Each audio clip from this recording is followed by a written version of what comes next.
Good day, Internet, and welcome to the Monday Night Online Open Mic presented by the Nuyorican Poets Cafe. I am your host for the evening. My name is Advocate of Words, and it is Monday, my new favorite day of the week. I hope your weekend was spent well. Tonight's theme is, well, there's no theme, so it's going to be a wild card of an evening. I'm looking forward to it. Shout out, of course, to Chris Lopez for helping starting the engine, starting up the Zoom for us. Appreciate you, brother. All right, because I know there's no theme and we're going to hear some real wild things, let's get to business real quick as always.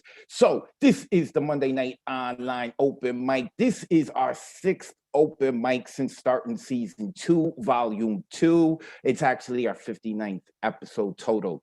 We do this every Monday at 8 p.m. Eastern, 5 p.m. Pacific. You can watch the live stream on our Facebook or on our YouTube. Look up Nuyorican Poets Cafe on Facebook or YouTube if you haven't. If you want to rewatch this show, you can find it on our Facebook and YouTube. Also, if you would like to join us on Zoom, because this is where we are holding it, the numbers on the left-hand side of your screen, 279-995-364.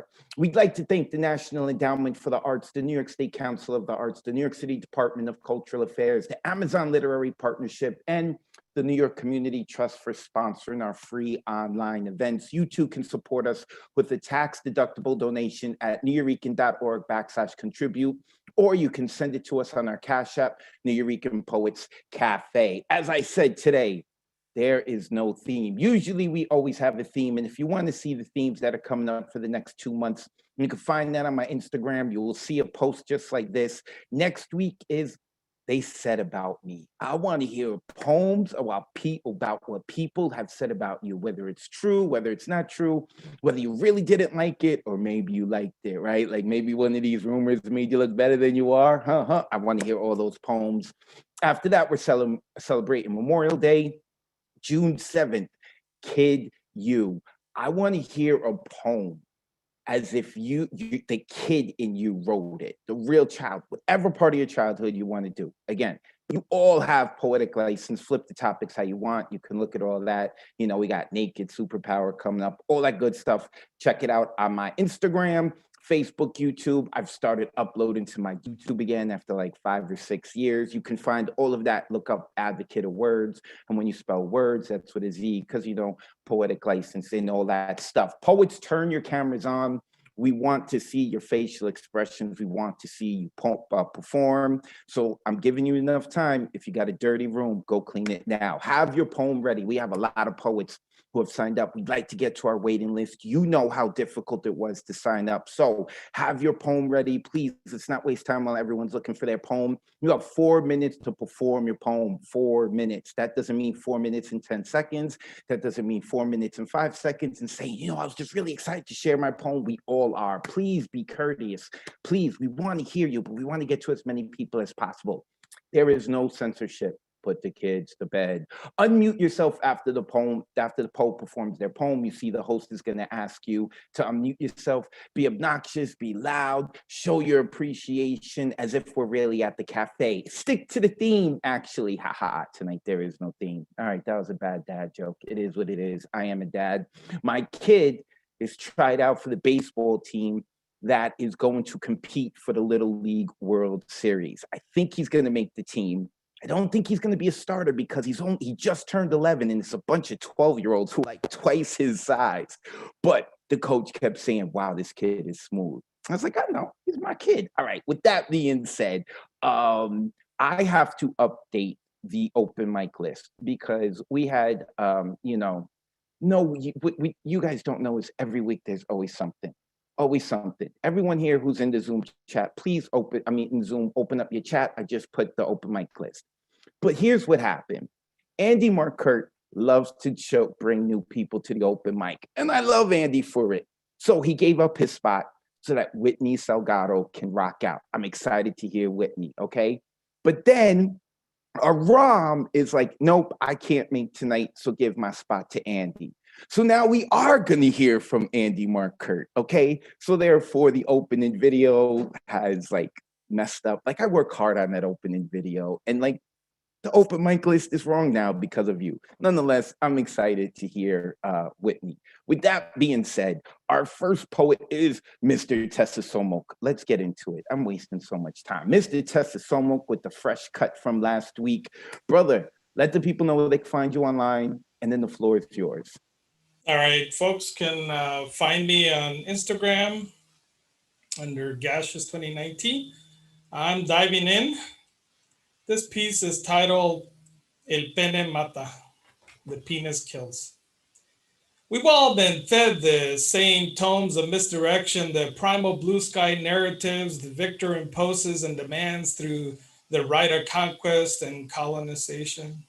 Such as Bernal Diaz's apologetics that the first illegal conquistador who disobeyed the governor of Cuba, Velazquez, with only 11 ships, 500 men, including seasoned slaves, 13 horses, and a small number of cannons would overcome millions. It was 11 ships full of seamen who discharged through the land in Tehuantepec, the Yucatan Peninsula, at the defeat of Potonchan. The centuries-old tradition of femicide began with the gift of 20 indigenous women. A femicide is the act of killing women or femmes on the basis of their gender and their representation. Gendering is a violence inherited from the discharge of those 11 ships full of seamen. Femicides have been present in our communities since the beginning of settler colonialism and the transatlantic slavery. During the settler colonial program in the Caribbean and the American continent, indigenous women were raped by settler colonizers. It was inscripted methodology to conquer their bodies and the land. Religion was used as a tool of control where we were taught that only binary gender exists, man and woman. Anything outside became criminal. From the 1500s to 1867, as many captives crossed the Atlantic as were forced out of Africa by all previous ones dating back to 500 CE. The slave trade was the most massive forced migration in history, where 80% of arrivals were of African descent and 20% Europeans. As the transatlantic ventures seeded the American continent, gender was enacted as at the end of the penis. Plantation owners predating in the cover of darkness raped Black women to compensate for the resistance of their bucks and increase the wealth of the plantation, a kind of penis profiteering. As slaves and as women, they and their daughters and granddaughters bore the brunt of oppression, victims of sexual abuse, from harassment to forced prostitution, and from breeding to rape by sailors on the ships and rape by overseers, slaveholders and their sons in the Americas. It continues today as a weapon of terror. Rape asserts power and demeans women, their families, their fathers, their brothers, husbands, and sons, reminds them they are less than human. Since they can't protect their women folk, incentivized breeding through compulsion, and an appalling feature of the gender-based violence and exploitation of women endure. The penis was used as part of a larger demoralization and submission of the community. I consider a woman who brings a child every 2 years as more productive than the best man on the farm. What she produces is an addition to the capital. With her labor, his labors disappear in mere consumption. Thomas Jefferson. Slave breeding was systemic, and America was literally built on and got its wealth by paying less for labor than other nations, ensuring a profitable outcome. My late grandmother, Bonifacia, would often say that what misanthropic men can't resolve, the earth as a living body would punish as a last resort. According to the Global Health 50/50, while men and women contract the virus at similar rates, men are dying at 64% of deaths, factoring out poor health indicators, socioeconomic patterns, the unequal death rates between men and women come to the role of biology and masculinity. The studies of masculinity in the US, UK resort to the stress of fulfilling gender norms. Recently, researchers from Lane, Pennsylvania University, Korea, Cambridge demonstrated analysis that the SARS-CoV dynamics uses many of the similar mechanics of male sperms. particularly the glycosylated full-length S protein, demonstrating that if glycans are removed, the dynamics of the airplane-like spike structure loses its dynamics. These glycans, which are attached to specific sites, help shield the viral proteins from the host immune system, the same way that sperm fathom themselves through the uterus and oviduct. Penn Medicine is using anti-androgen drugs to disrupt the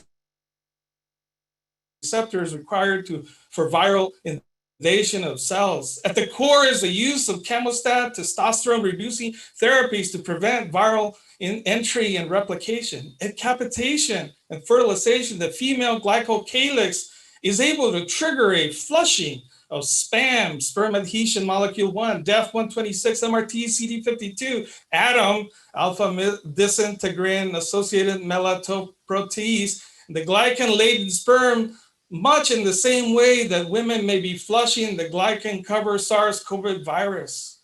The violence of the virus and of colonization, slavery against women and femmes, and the fact that many of us experience such intense displacement and silence that we have no language in which to articulate who we are.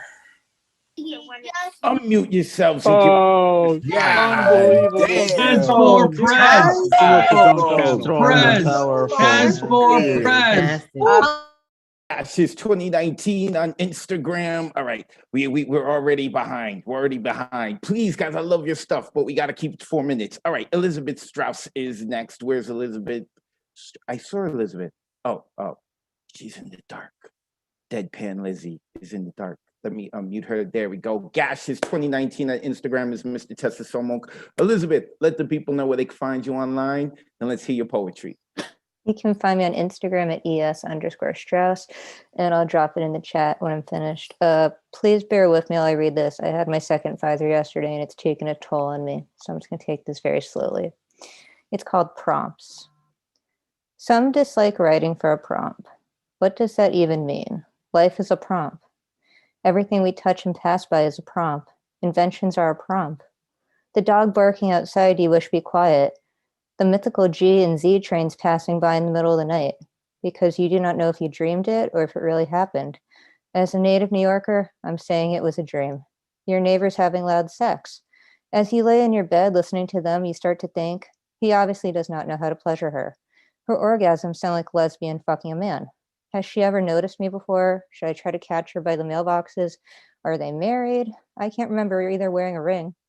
I know I'm better in bed than him. He's already finished. Unsurprising. All of this is a prompt, maybe for a poem. This poem is a prompt. So it is ignorant to say you do not care for writing for a prompt. You may not like a specific theme, that's fair, but why? Is it because it makes you connect to a certain emotion or emotions, ones that are hard to process? Art is how we allow ourselves to write about our hardest obstacles. Notice I did not say it makes our art better. I do not care for art competitions. How is one type of art better than another? It is all personal. You cannot say art is not personal.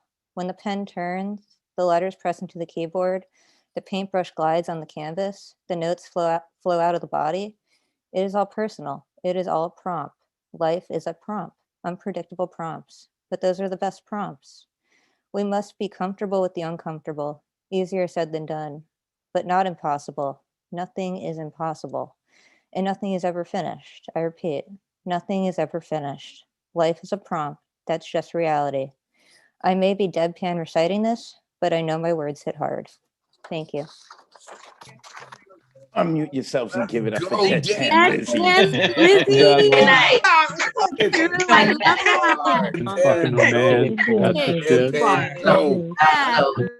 Lizzie. Elizabeth Strauss, look her up on Facebook, and anytime any of y'all complain about my themes, I'm sending you this video. Elizabeth Strauss, look her up. All right, Nick Paleologos is here. He showed up on time, thankfully.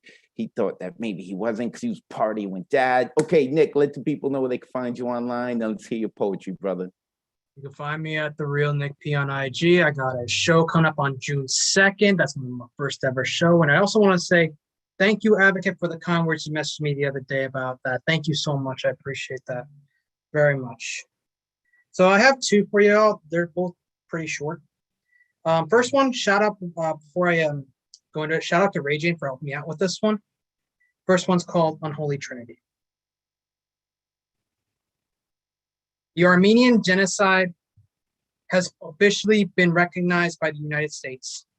That means the Assyrian, Armenian, and Greek genocides of the Unholy Trinity have been officially acknowledged by the United States. You know that I learned something about you, America? You can acknowledge the sins of another nation, another empire, but you pull the thorns out of others' eyes and add it to your own kaleidoscope vision of your own atrocities. The Trail of Tears, Black Wall Street, Japanese internment camps, and many more. Can you look at yourself as the shit idea sandwich you are instead of an ice cream sundae? And you don't teach in history textbooks, making sure that we repeat the same errors over and over again. You point out what genocide is, but commit it anyways, in the name of toxicity, white supremacy, and manifest destiny. So don't try to disguise what you're doing in the name of God. That was the first one. Second one's a lot later. This one is called Welcome Home. Home is not a structure. It isn't a place to carve condos out of wood and gravel or mansions out of castles. It is a haven to leave behind attacking ravens that are ravenous to suck you dry down to the last drop of bone marrow. A place to retreat from defeat and mend your broken arrows. A place to celebrate your victories, to sing praise and bask in benevolent beats and beauty. Home was taken away from me in 2020. I had to find a new shelter. It was a water-fronting, breaking, opening my third eye of tearing tears out of corneas down to the earth, to see beyond towns and homes and lands, to understand elegance. It's more than a year later, more than 200 poems written, been a host on 2 different shows, having enough material for my first book. It felt like I brought more substance to the talented table I break bread with. It was never about the food or drinks. It's about the stories and memories. I'm not afraid to wear my scars like tattoos. I'm not afraid of whether I should censor myself. I'm not afraid to call multiple places primary residences. Home is where the music sings without instruments and instructions. Home is where the words wrap around the mind and kiss the ears. Home is where the mic is, and it's spicy and steamy. Home is friends. Friends become family. Family is forever, no matter how far away we all are.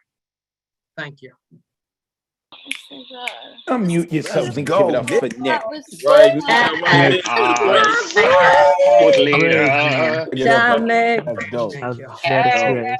Dope. Nick Paleologos. It reminded me of the Thor movie. You know, home is not a land, it's where the people are. And then he's got the Thunder Cat in the back. I love it. I love it. With the lightning. I love it. Nick Paleologos, the real Nick P. So I have Catherine Bedan, who is supposed to be next, but I don't see her here. She did warn me she may not be able to make it, which is really unfortunate for us because she is all kinds of awesome. And yeah, but you can always check our previous shows she's been on our Facebook or YouTube. Look up New Eurekan Poets Cafe on that. So because she is not here, that means we are going to Ron Mark Thompson. And it's been a while since we've heard Ron early in the shows. Usually he shows up just a little late. And I want to get back to people signing up. But we're going to do that after Ron. First, Ron, oh, you still look like you're holding that emoji. Ron, let the people know where they can find you online. Then let's hear your poetry. Yeah, I don't know how I made it that, I literally like 8 o'clock and 1 second after 8 o'clock, I signed up. So I'm like, yeah, back to the beginning, finally, it's been so long since I was here in the beginning, but no worries. I'll stay for the end because I want to hear everyone else.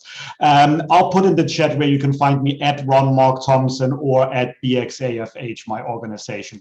So Advocate, you said you wanted twist. You said the theme there was no theme. So my poem is, it's okay to say no.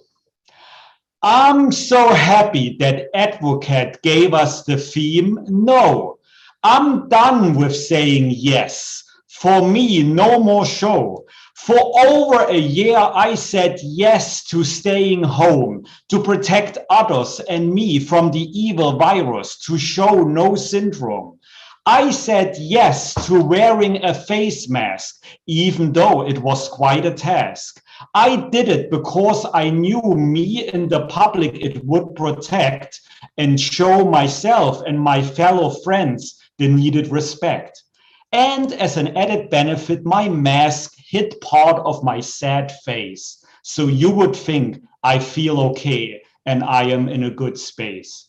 I also said yes when family members wanted help to get them through the crisis. Long before that, I said yes to my boss to stay extra time at work, to help the company flourish, but let my own energy fade away.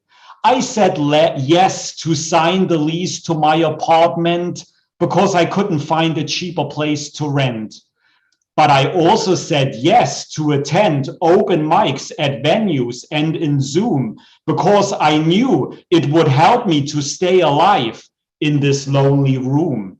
Saying yes helped me to stay in touch, made me a better writer and performer. I gained so much. Unfortunately, I keep saying yes to my depression. Every day it tries hard to bring me down. On some days it fails, but on far too many others it still succeeds.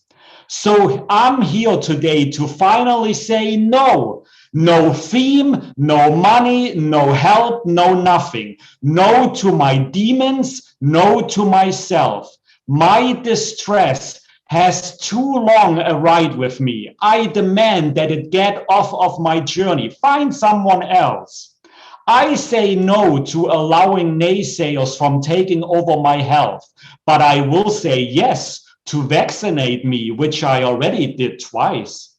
I say no, I can help you right now. I first need to help myself this week. I'll get back to you next week to give you the push. I can find many more examples of saying no to other things which I used to say yes to. Saying no frees me from the shackles I imposed onto myself, no longer allowing others to dictate my mental health. And heck, today I said no to sitting on the couch watching television. Instead, I joined my fellow poets here in this wonderful Zoom session. So thank you, Advocate, for giving us no theme tonight. It certainly took away my stage fright, as every week it actually made me again think hard and write. And of course, I also hope that what I read gave us some light. Everyone here in Zoom, please continue to shine and stay bright. The end. Unmute yourselves. Give it up for Ron Mark Thompson. Yes. Love that Oh, positivity. Thank you. I love Very it. Always make us smile, Ron. Always. Does it again. Mark Thompson, I love this dude's energy, and I love like he's such like a teddy bear, and I love the fact that like he's got an emoji in the back that looks like it's being held hostage. It's great. I love it. Ron Mark Thompson, make sure you look him up. He's going to put all his information into the chat. He does a lot of things. Real quick, Michael Singler is next. Get your poem ready, but first, we got to talk. I'm offended. I am offended. 2 reasons. One, last week I shaved my beard. No one made any comment. And when I was hosting, I was going to give someone a freebie where it's like, you don't even got to sign up. Whenever you want to come on the open mic, I'm going to put you on just because you were the first to notice. No one did it. I'm offended. Second, it has been about a month and a half since the open mic list has filled up within 1 minute. Today we came close. It took 1 minute and 7 seconds. Okay. Get it together, community. I am feeling offended and unwanted, all right? It's just 35 slots. You have spoiled me rotten over these last several months where it's being filled up in like 45 seconds, 30 seconds. I'd have headaches, everyone's screaming at me, I can't sign up. I did it in like 30 seconds. I loved having that. No one has argued about that. No one. Get it together. With that being said, I had to get that off my chest. Michael Singler is next. Let me unmute Michael. Michael, let the people know where they can find you or who you're promoting. And now let's hear your poetry, brother. Okay. Actually got this weird thing that I just found out about. On the 23rd, Sunday, the Stay at Home Fringe Fest in Scotland is presenting the Beardo Bards of the Bardo, which is Brian Franco, Dane Ince, and me. And we're doing some weird thing called the No Such Thing as the Road Not Taken. So look for that. And I got an open mic coming up in June, and they call me Mitch. And as always, go look at what's going on at Lighthouse Writers Center. LitFest is coming up. And this is Mental Health Awareness Month. So as long as we don't have a theme for something else, I'm going to do this one. I'm going to try and get in two pieces here real quick. This first one is Every Day They Do Not for Anthony Bourdain. It's not selfishness the day they commit. It's the strength every day they do not, knowing full well if they give in and quit, it might finally extinguish the thought, the unbearable, unstoppable thought that they struggle with every moment, the trap of despair in which they're caught, battling demons only to submit, struggling in search of elusive peace for a moment without acute pain, a solution always just out of reach, a salve to soothe self-imposed shame. It's not lack of concern for those left behind. It's not forgetting or running away. There's a cauldron that churns inside of the mind, a piper that leads them astray, drawn down dark roads by the tug of a song, through the discord of their memory, feeling exhaustion from running so long, chasing a distant, haunting melody. Some show the signs of impending self-harm. With others, no one could imagine. No actions or statements to cause alarm among relatives, workmates, or close friends.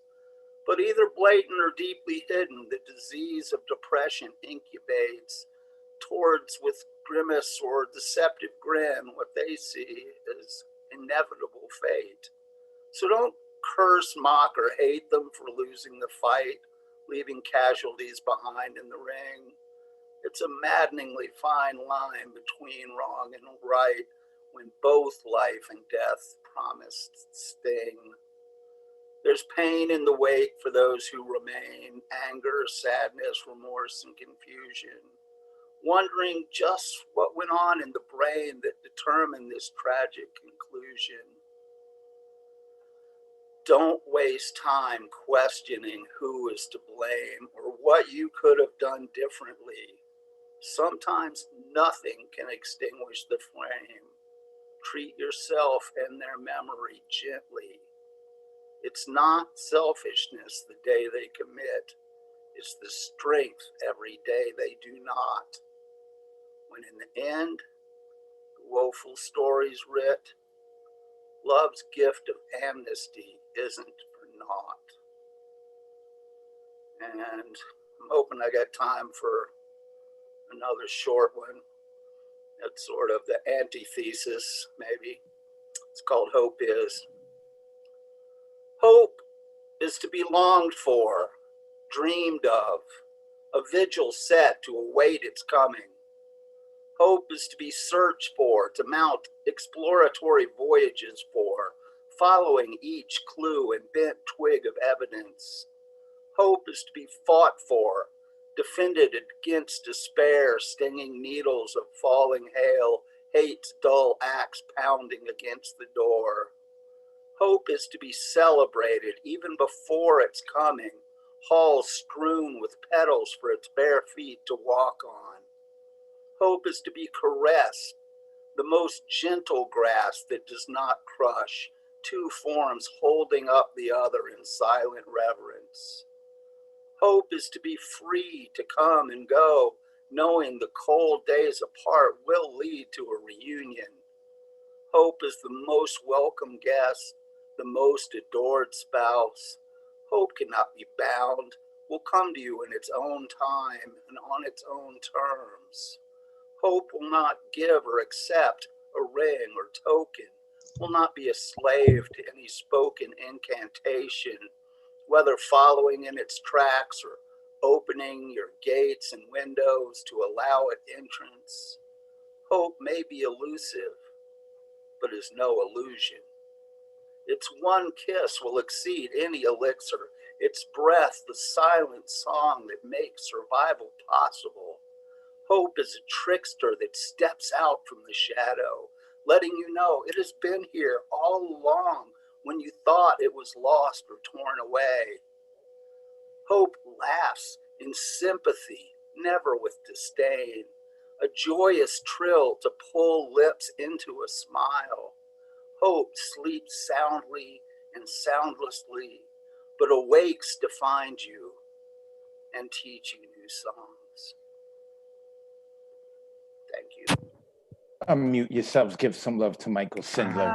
Beautifully done. That was Beautiful. Really beautiful. Both amazing pieces. Both of them were good. Incredible, Michael. Incredible. Michael Sindler, both pieces were awesome, and I like that we had a hope poem following the poem about Bourdain and suicide. Love it. Michael Sindler, appreciate you, brother. Make sure everyone after you perform that you check the chat. People are inspired. They are saying things. With Michael's first poem, I thought of Robin Williams and Junior Seau. Those always like bugged me out. Like, what? Wow, good. Like, why would they do that? They had so much going for them, but it's a dark road, man. It's a dark road. Thank you, Michael. Michael Sindler. Okay, next coming up is a woman who I thought we had lost, but she has come back to us. All right. I guess she was able to party on Mondays or something, but she's back. Catherine Sweeney. Catherine, let the people know where they could find you, and then let's hear your poetry. Okay, you can find me at Kate Renaud on Instagram. I'll put it in the chat after I'm finished. So this poem doesn't have a title. If anyone wants to offer one up in the chat, I'm open. All of the cats are finally dead, so we can do what we want again. One by one, I pick dandelions from the front walk, pack them into a brown paper bag, and hand them to you. A tiny set of brass balls hang from the inside of your office door. Sorry about the plane. The same pair you used your mouth to slip in and out of my body years ago. The ones I turned the house inside out looking for, or backwards. I never know the difference. I write about the gulf between raven and crow. Turns out it's mostly wingspan and prowess, not breeding. There is evidence of God. I wasn't sure of it until today. The way movement chooses us. We know the land we know and how it captured us from childhood, how it seems safe in our bones on the outside. We are lucky. We are still allowed to be here. You pour all the dandelions onto the floor, and we dance inside of our exaggerated shadows, cast against the broken walls.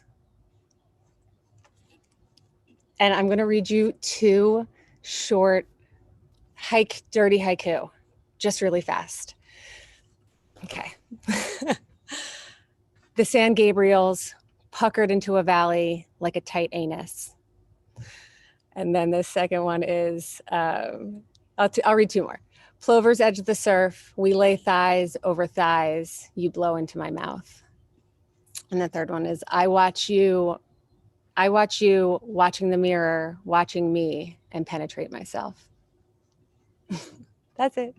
Thanks, guys. That was good.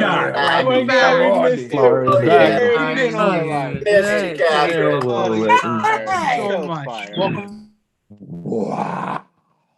I forgot about Catherine Sweeney. She's like you feel like if you don't understand English and you're just hearing her read, you're like, oh my God, this sounds like this is some, like, 18th, 19th century poetry that that she's reading, and the way her voice is, but it's so dirty. I love it. Catherine Sweeney, she's gonna put her info in the chat. Make sure that you follow her. And Catherine, stop having your fun Mondays. We miss you. You need to show up. Okay, we will deal with the planes in the background.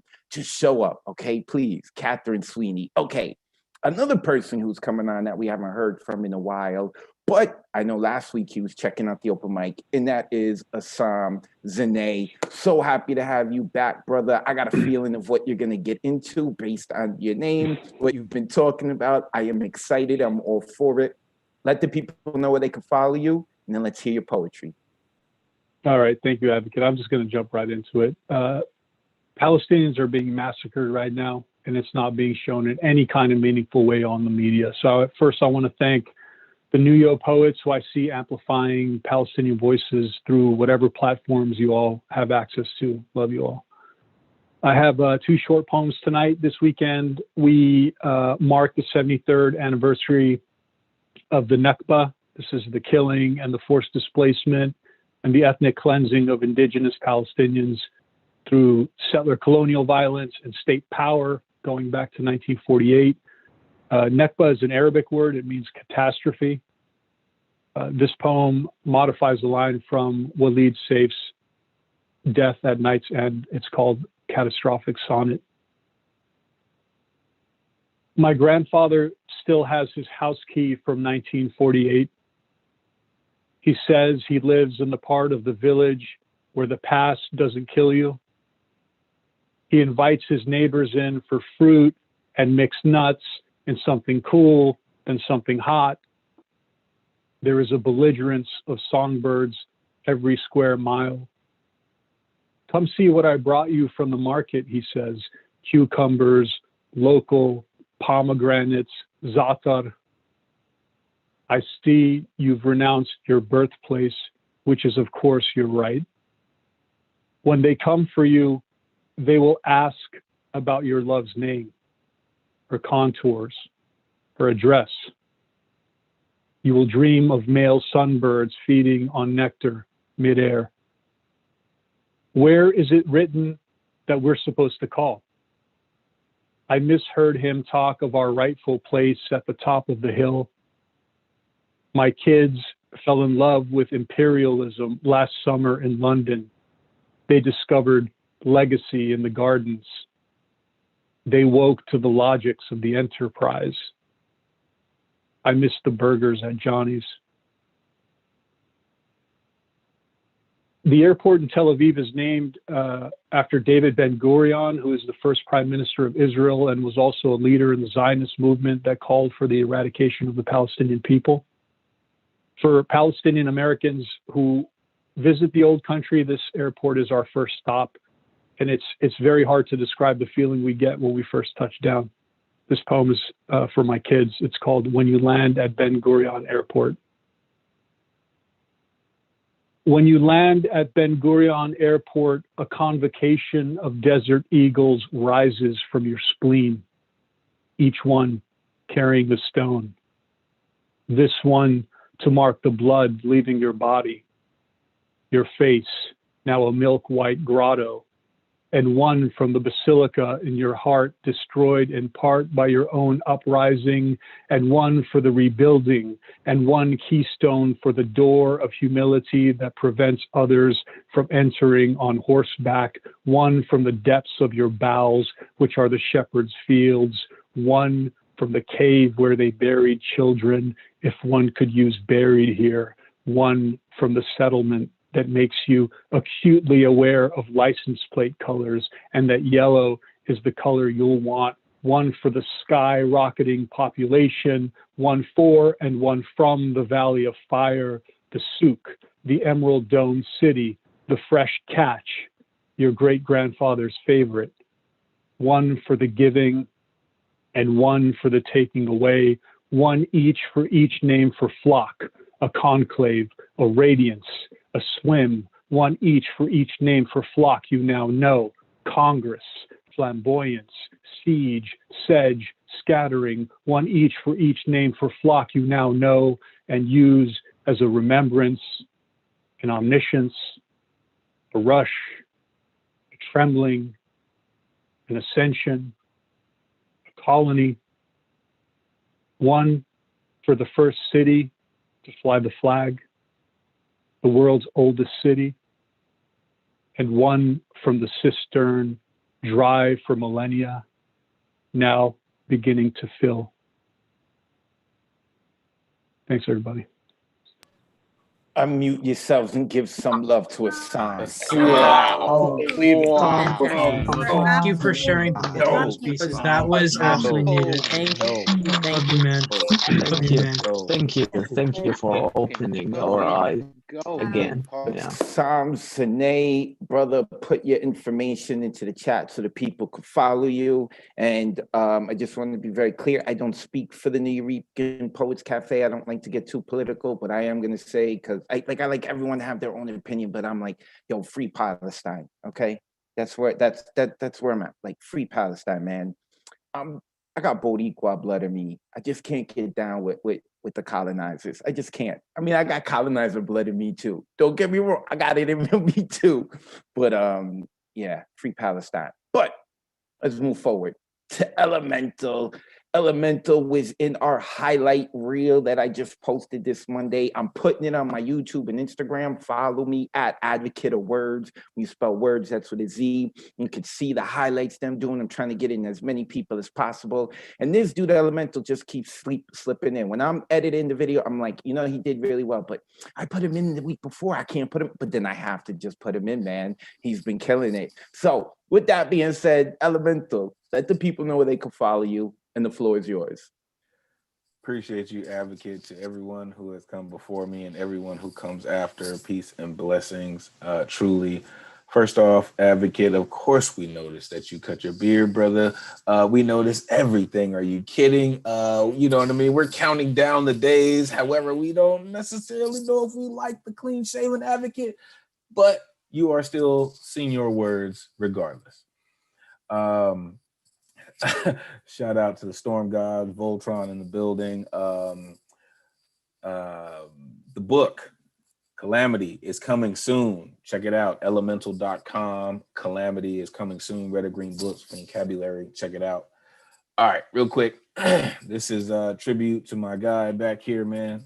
Follow me on this one. This is the story of how a visionary from the County of Kings became cornerstone of film and future optics through the lens of a Martian who loves his people, working his 40 acres and a mule to become living legend.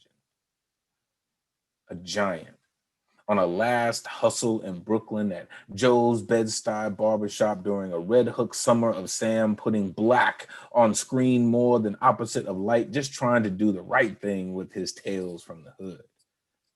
Outlasted every Saul that sought to silence every Radio Raheem from ghetto blasting his truth in lyrical form from a slum village just past New Jersey Drive called Crooklyn, a public enemy trying to fight the power since they arrested our development and gave birth to revolution, trying to appease destiny with a fishbone on a sunless Saturday and a reality of his surroundings, such a fickle being she is.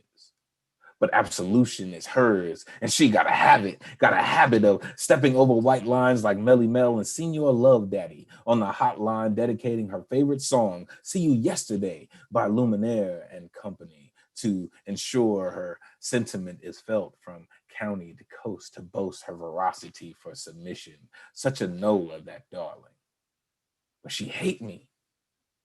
Was trying to tell her of that deep, sweet chocolate he couldn't get enough of all the way back in the school days, Hayes on a mission with Dap Dunlap, dropping science in a curl cap and Gamma Dog singing G5G songs to Dean. Big Brother Almighty showed Black Greek step show freaks and a Broadway number at Madame Reweed's between the jigaboos and wannabes. Are you woke yet?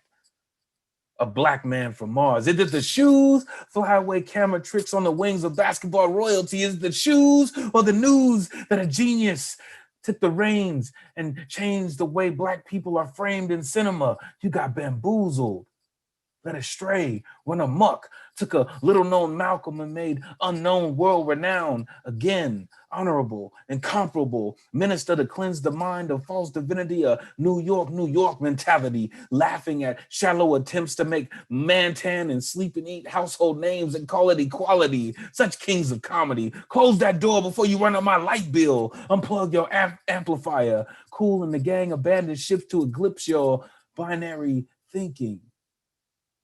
Even when things got bleak, shadows crept in, turned up the Mo Better blues to ease the chaos.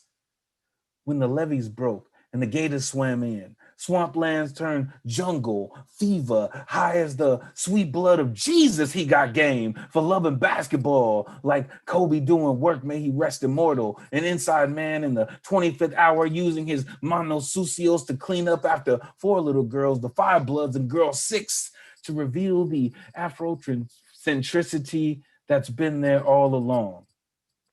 Biggie said, you're nobody till somebody kills you. I say, give this man his due before the days are done for Mars, Mookie, and Shorty and every film he did in the name of Wake Up, America. #1 Knicks fan, ladies and gentlemen, the legendary Spike Lee. Send that to him. That was a That was a worthy friend. moment. Can we send that to him? I think we should absolutely send that to him. I second that notion. Off the That chain. was fire, man. Great Cinto, great tribute. Oh man. Spike Lee. We're gonna have to cut it up and send it to Spike Lee. That was Elemental. Make sure you give him a follow. Elemental.com. When you spell it, take out the T and put in the number 2. And I promise you he's not going to be on this week's highlight reel, okay? It was a great poem, but he's been on it for like 3 weeks in a row. We love you, dude. Good looking dude.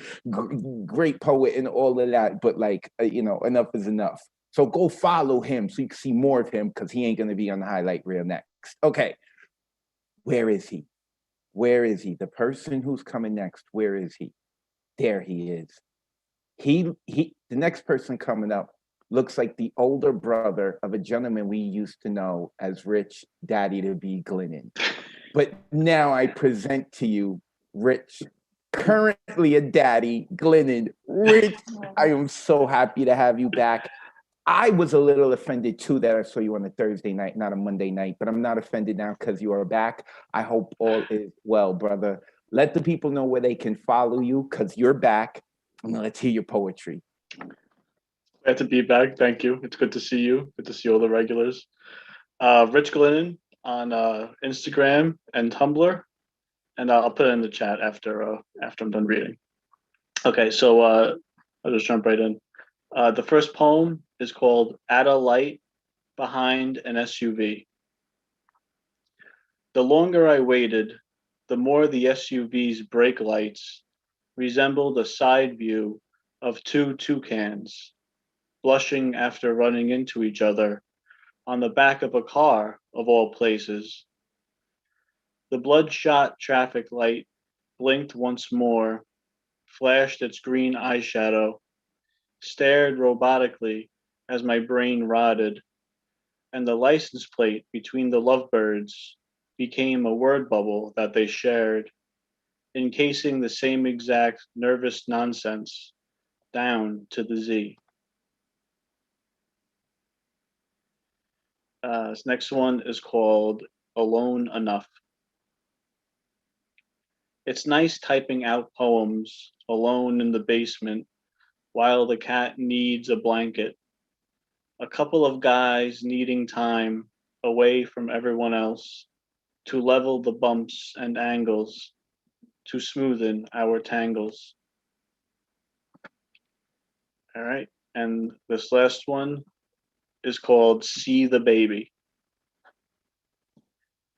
I'd like you to see the baby so that I can see you remember how small your babies once were, how they used to have the same bald spot on the back of their heads, as if hair was making room for a pool, and how my baby's tiny toes were once your baby's tiny toes, and how Alice used to be that small, how James used to be that small, And while you're tumbling in reminiscence, we'll be thinking about how big she's gotten. Yes, small compared to your babies, but big compared to the baby we once knew, who was born blaring with hunger, whose legs once dangled against the blue backdrop of nurses' scrubs, whose knees resembled doughy eyes, clenched as to assist in the maiden wail. But she will soon catch up to your kids when the deep tides of the 30s rise and coats them all evenly, because we won't see them anymore except for in the pulse of everything. Okay, thank you. Unmute yourselves and give it up for Daddy, Rich Glennon. Yes, Good to yes. see you back, Have Rich. you back on a Monday night, Rich. man. Oh, that's right. He set it off right Missed you, there. man. Yo, man. And so happy to have him back. Welcome to fatherhood, man. It was crazy for me. My fatherhood, to be completely honest, my fatherhood instincts didn't really kick in until my kid really started moving around more. You know, I felt like a horrible father when he was a baby because I felt like no connection. And now it's like I can't go a day without even like seeing my kid, being around my kid, talking with him, you know, like when he was around 2 or 3, I started to really bond. So that's really interesting. I always wanted to talk to more fathers about that. I'll write a poem about it, start a conversation. All right, coming up next. You know what the theme should have been tonight? Offended. Because I've been so offended today, and I'm offended by this next person. I'm going to tell you why. All right. She's very talented. All right. I've been eager to hear her poetry. She gives so much of herself and listens to our poems. But then I saw her. She is such a talented artist. And she drew sketches of people on Thursday night. She's been coming to Monday night. She didn't do no sketches of Monday night. I don't see her on her sketch pad. I am offended, but it's okay because I want to hear her poetry. Whitney, let the people know where they can go see your beautiful art and this sketch I'm talking about. And then let's finally hear your poem. Go ahead. Hello, everyone. Real quick, thanks to Andy for sharing his time with me and being an aggressively supportive friend. I have some poems on my IG, which is Witzel with 2 T's, and you can check out my digital art at WS Illustration on IG or whitneysalgado.com. And I want to share a few poems with you today. The first one is called To the Men Who Raised Me.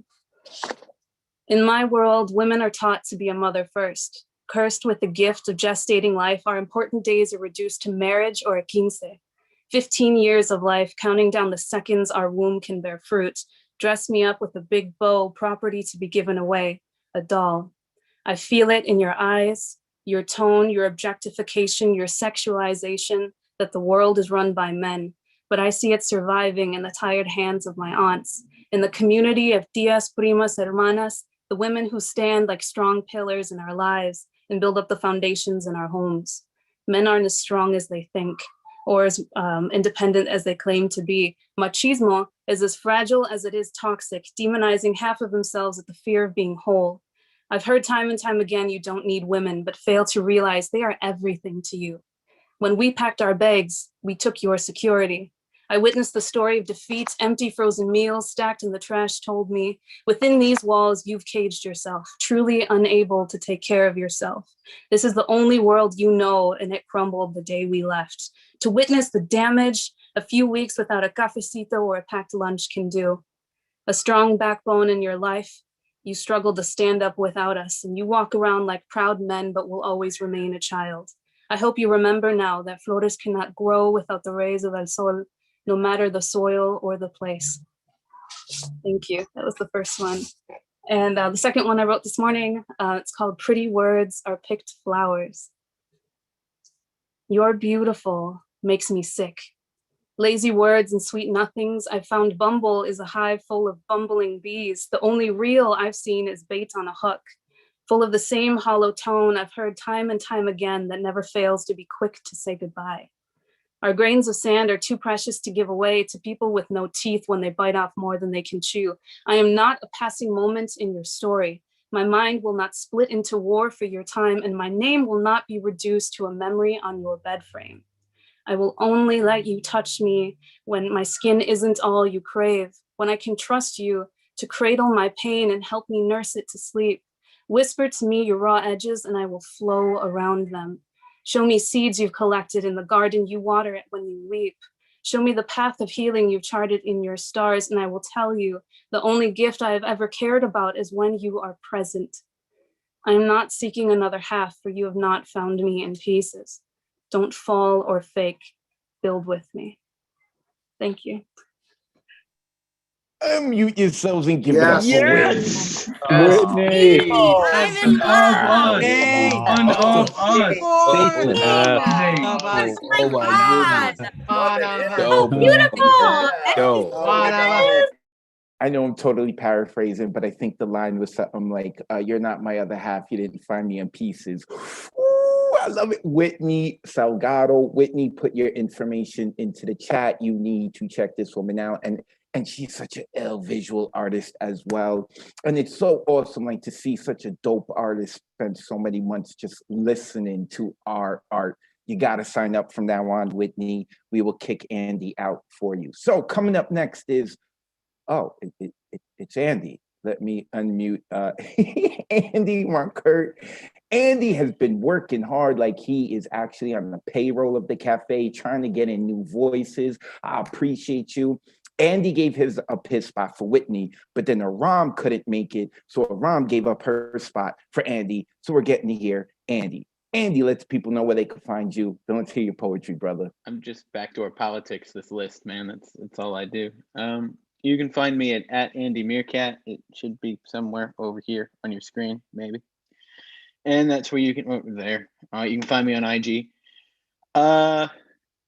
This poem scares the ever-living shit out of me, and I wasn't gonna read it, and I actually connected with one of the few people still alive that remember everybody in this poem, and they told me I had to, so here we go. This is also part of my Tinder book series.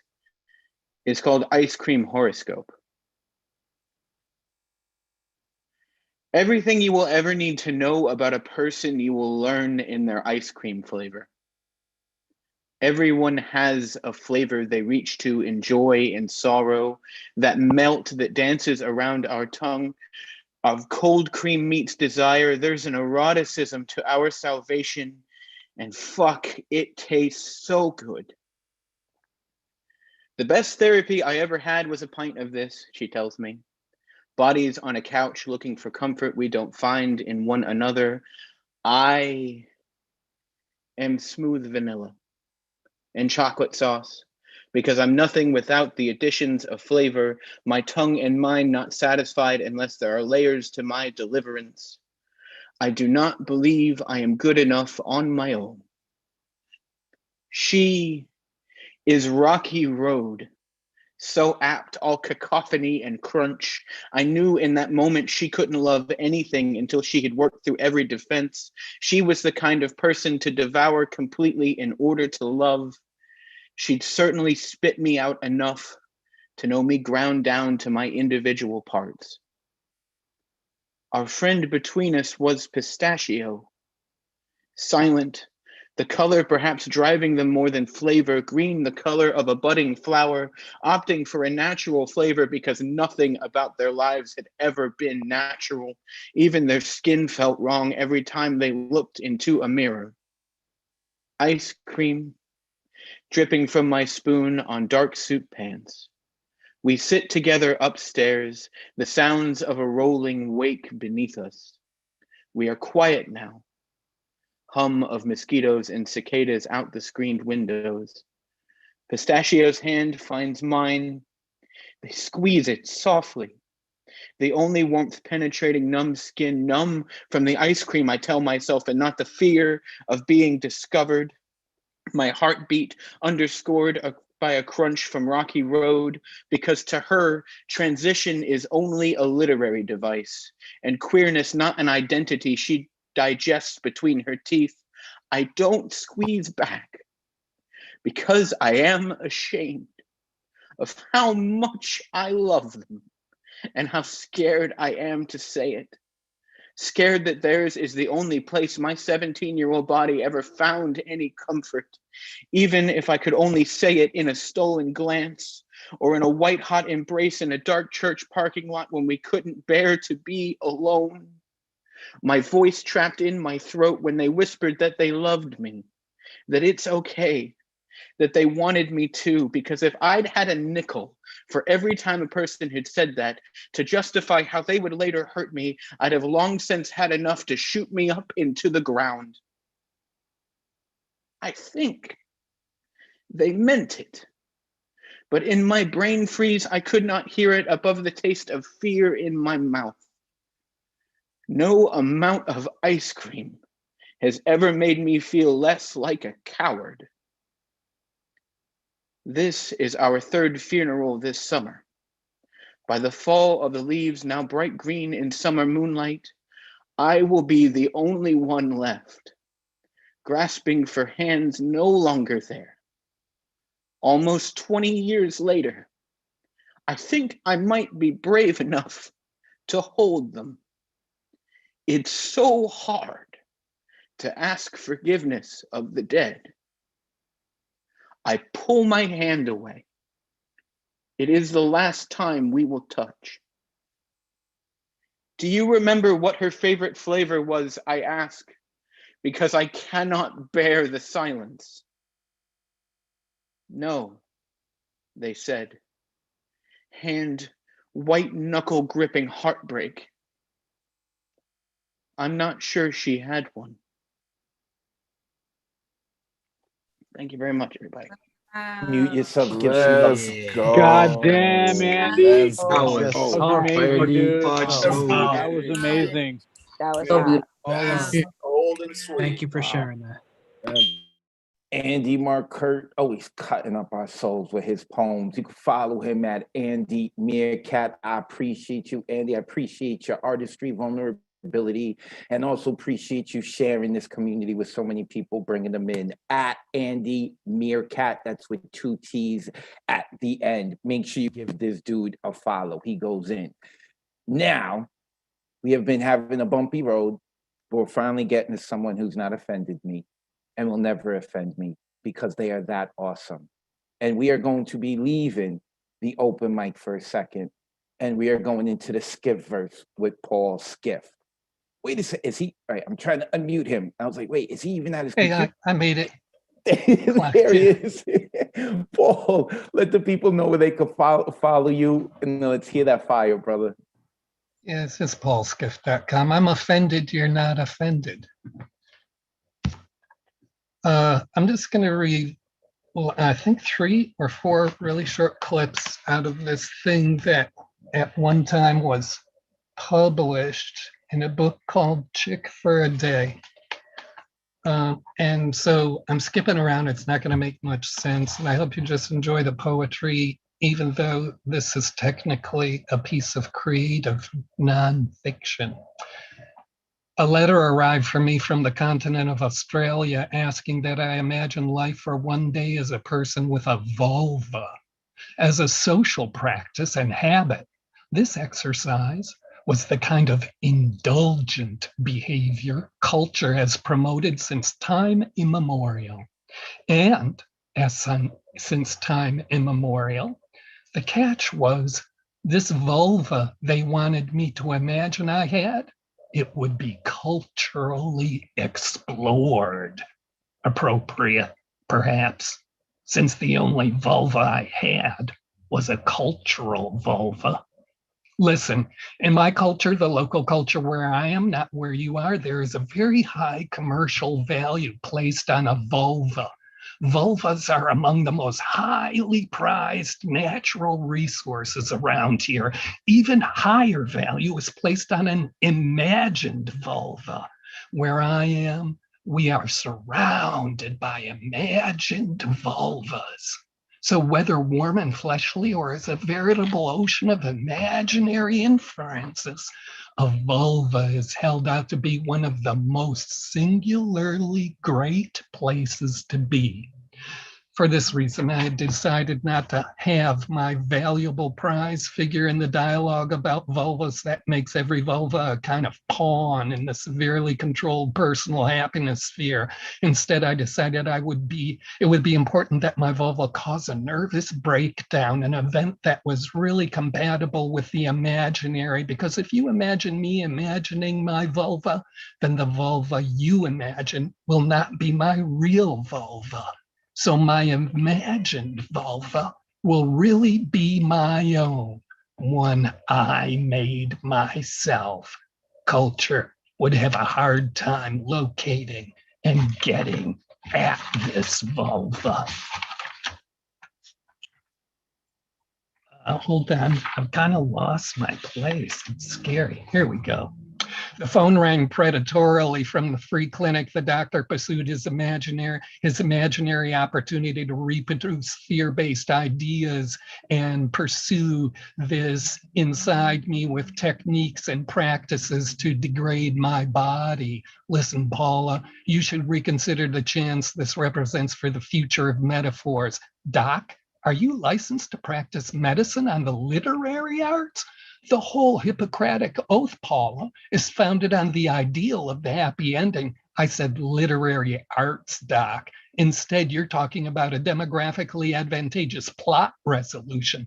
Paula, I appealed to your sense of climax. Hey, Doc, what makes your intentions towards my vulva any different from the bombs or armies needed to defend the system that produces the piece of paper we're reading our voices off of, that people take us for real?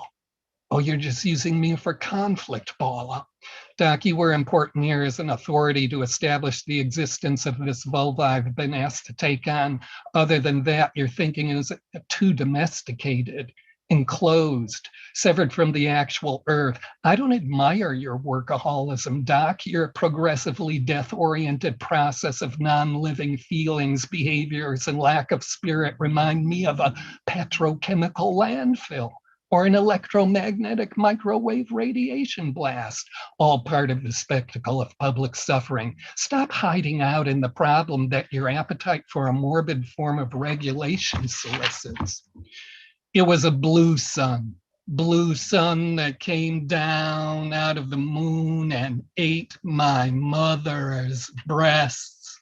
They were the golden hornets the color of corn that stung the lips with the flagged bulbs and stems of a foreign song from mountain wells, sheathed in echoes frozen, sung into peopleless songs. It was the puddle sopped with empurpled leaves upon whose mute, motionless clarity germinated my shadow, myself blank form infested, woven from textures of sunken, blight-bitten water, molded willow hair and weedy grass merging with the loam. It was the storm ice gouged grain of a boulder traveled through decomposed silver salted photographs, century swallowed by the white-frocked or feather-hatted childhoods. It was the massive dog of gentility whose faith did not know motion. They were the heavy shoes, heavy black field shoes of a woman that waited behind the taste of shale, strained up from the rock vein with water. They were the happenstances of the high field, wind through maple shack, amplitude of rusty buckets, scabby, welted brocade, spontaneous, the way rot spawns mushroom, too slow for thought, too instantaneous for vision. She spoke. Mute yourselves and give it up for Paul. Yes. Damn, Skip. Hard to Outrageous, bro. describe how good that was. Gift, man. Paul Skiff is a gift. Amazing. I just said Paul Skiff is a gift. That is a ride. Paul Skiff, he's an OG at the New York. I always say he's got more claim to this open mic than I do. Make sure you go look him up. Paul Skiff, Skiff, paulskiff.com. Look this dude up. Okay. All right. I haven't done this tonight, and it's the perfect time because, you know, like when a poet comes off tour or they come off vacation or we come out of the skiff verse, we need a moment to readjust. Okay, so real quick, Vale Larkin, get your poem ready. You are next. Those of you who are checking in late, this is the Monday Night Online Open Mic presented by the Nuyorican Poets Cafe, hosted by me, Advocate of Words. If you'd like to follow me, at Advocate of Words, when you spell words, that's with a Z. We do this every Monday at 8 p.m. Eastern, 5 p.m. Pacific. You could follow, we are streaming live on Facebook and YouTube. Look up Nuyorican Poets Cafe on Facebook and YouTube. If you would like to rewatch this show or you want to rewatch any of our past shows, you can find it on Facebook and YouTube, especially those of you who performed and you want to show off to your exes that you're actually doing something with your life in this pandemic and they should be jealous. Go do that. Or you can join us here on Zoom, 279-995-364. Every week it is the same number, 279-995-364. Our open mic list fills up quickly. Signups begin 24 hours before the show at 8 p.m. Eastern on Sunday. To sign up, visit nuyorican.org and you would click on the full events calendar. When you get there, you would click on the Monday that you were signing up for. So next week would be, you would be signing up for the 24th. You do that Sunday night. You have to get an artist RSVP ticket is the only way to get on the sign up list. If there is not an option for the artist RSVP ticket, that means it didn't go up yet. Although it's been going up on time, I've been taking care of it. Or if it says it's sold out, that means you may have gotten there late because within 2 minutes, it fills up. Normally, it used to fill up in 1 minute. Now it's within 2. People stop liking me. I'm offended.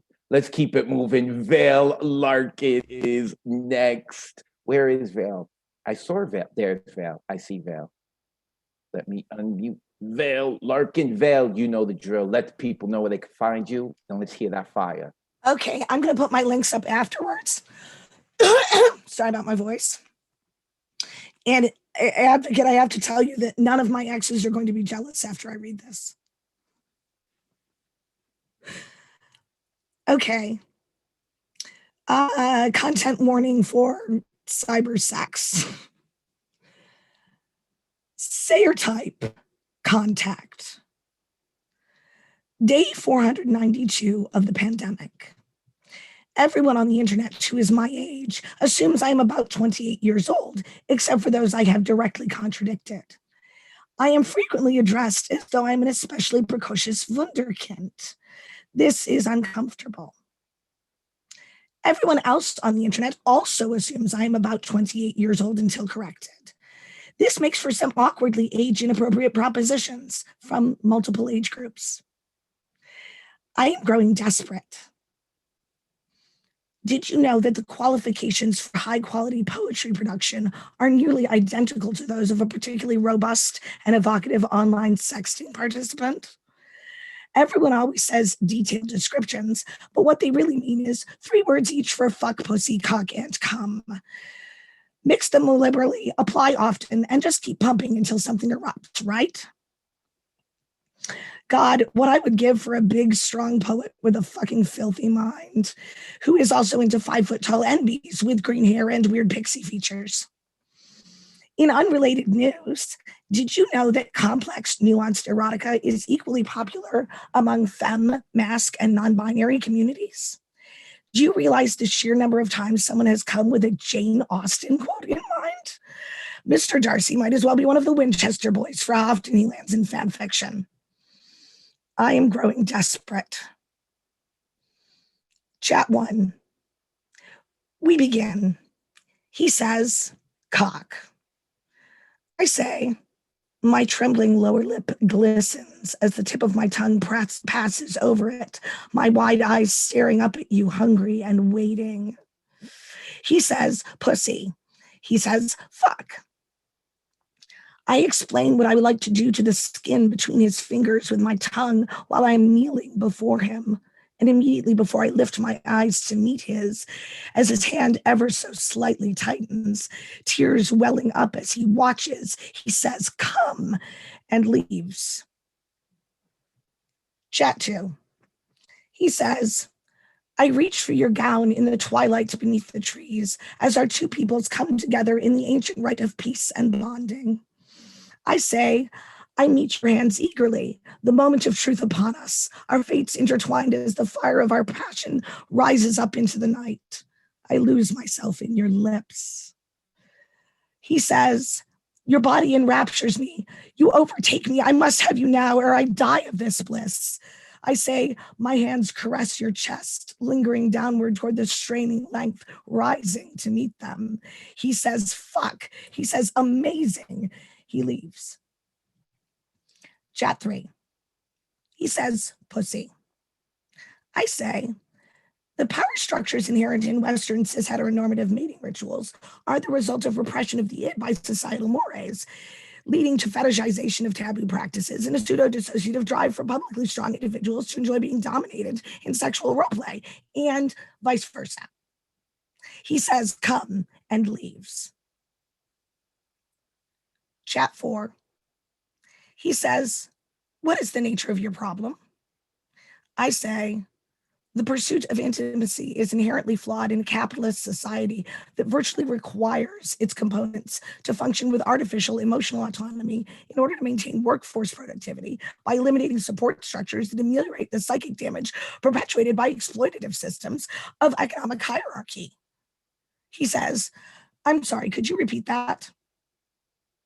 I say, no one has ever made me come who I did not care about.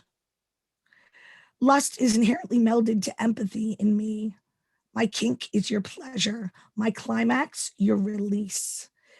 If I do not feel anything for you, you cannot make me feel anything. He says, I'm sorry, could you repeat that? I say, he says, I'm sorry, please select from the following options. I say, will you fuck me while I cry? He says, Sayer type accounts. Sayer type technical support. He says, Sayer type contact. It is day 493 of the pandemic. I am growing desperate. Unmute yourselves. Give it up for Vale Larkin. Oh, Every time you read that. Every time you read that. Hella good. Hella good. Vale Larkin. Go up, look up Vale Larkin. They are on Instagram and Facebook. And I used to say Vale is like a writer's writer. Vale is a writer's writer. I love Vale's work. I love that. And I see Mary Blenderman like, speak that truth, brother, like we on Zoom church. I'm with you, Mary. Yes. Look up Vale Larkin. Vale, and if you see Vale on Facebook, they not even their posts can be like normal. There is no, when it comes to language and words, there is nothing normal about Vale. Everything is like a poem. Opportunity to write. I love it. I love it. Okay. Next, coming up, we have The Withdrawn. Now, in year 1 of the open mic, The Withdrawn was the most active. In year 2, The Withdrawn has shown up to every open mic thus far. Also, I want to tell you that anytime that I give any type of a dirty theme, The Withdrawn likes to go very vanilla or heart-wrenching. Anytime I give something very vanilla or very like last week mom theme, The Withdrawn got to go dirty. With no theme, I have no idea what's coming. So prep yourselves. The Withdrawn lets people know they can follow you and then get into your poetry. I love you, man. Y'all can follow me at The Withdrawn on Instagram and thewithdrawn.com. This piece I wrote over a Genuine in Those Jeans sample beat, but I'm gonna do a cappella. It's called Genuinely Enjoy You in Those Jeans.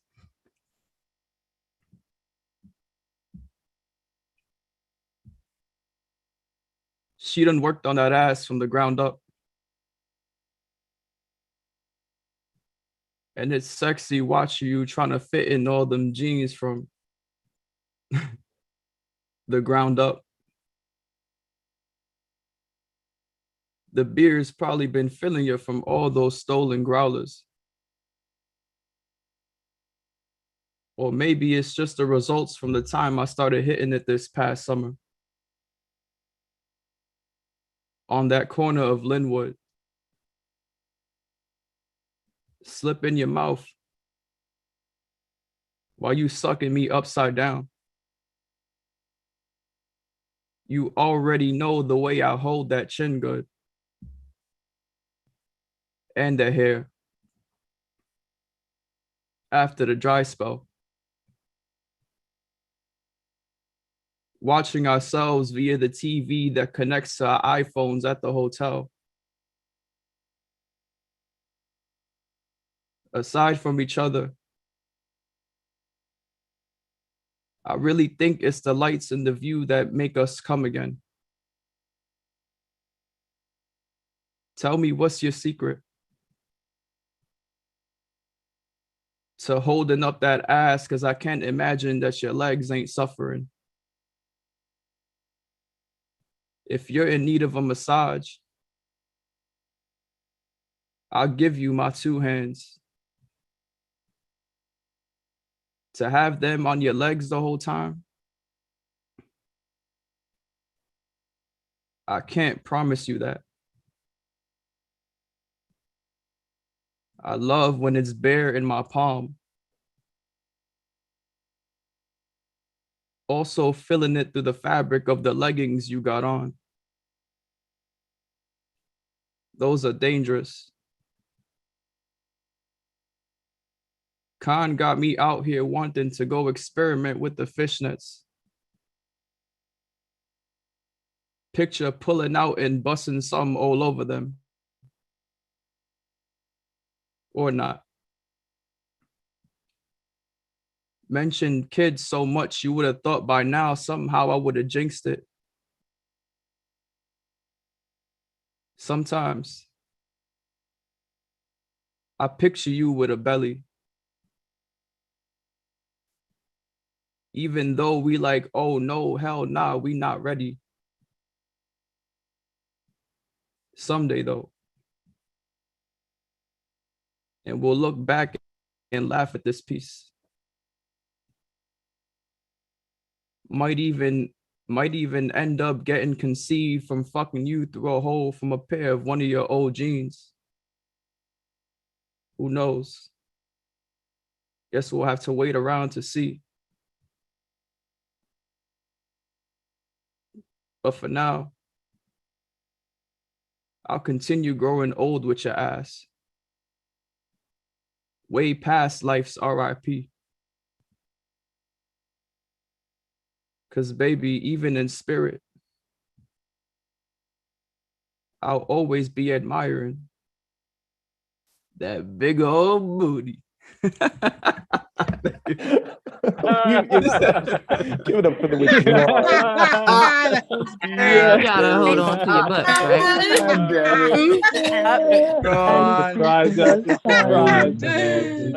right? You go follow The Withdrawn at The Withdrawn. He's also got his website, thewithdrawn.com. Shout out to Khan, the poet, who he mentioned. I've been hosting erotic open mics every month. I don't know when the next one is. I got to figure that out. And Khan has come on there. It's the only time I've messed up on Zoom.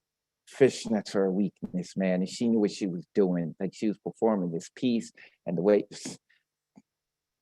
I can't even talk now. Just think about it. We're going to move on. Alexander Goldberg, save me. Where's Alexander Goldberg? I know he's next. There he is. There he is. Let me unmute him. The Goldberg. Brother, you know what to do. Let them know where we can find you. Then jump into your poetry. Yeah. Unfortunately, I had to deactivate my Facebook, but you can still follow me at Gorbensky on Instagram and Algon15 on Twitter. Yeah. So this next piece is called The Prediction. The fiction is something that I've never wrote, but my isolation gave me food for thought. We're getting together. We are on a rise. My loneliness gave me time to fantasize. We all were expecting to see this day soon, like New Year's and Christmas, but closer to June. We went through pandemic, and we have survived. I'm happy to say that this day has arrived. It's finally legal. We don't have to hide. We take off our masks and we party inside. It's such a good feeling when everything's open. I feel like my freedom's returning. I'm floating. It felt like a prison when I was at home. but I'm liberated, relieved. I can roam. I get food and drinks. I can do what I like. I am entertained at outdoor open mic. I was out of work for so long, I was bored, but I felt phenomenal when I performed. We did everything to prepare for this day. We're opening up New York Poets Cafe. I hope that the people will learn from all this. The pre-COVID times have been so dearly missed. I hope that we don't have to shut down again. I hope that we don't have to pay for our sins.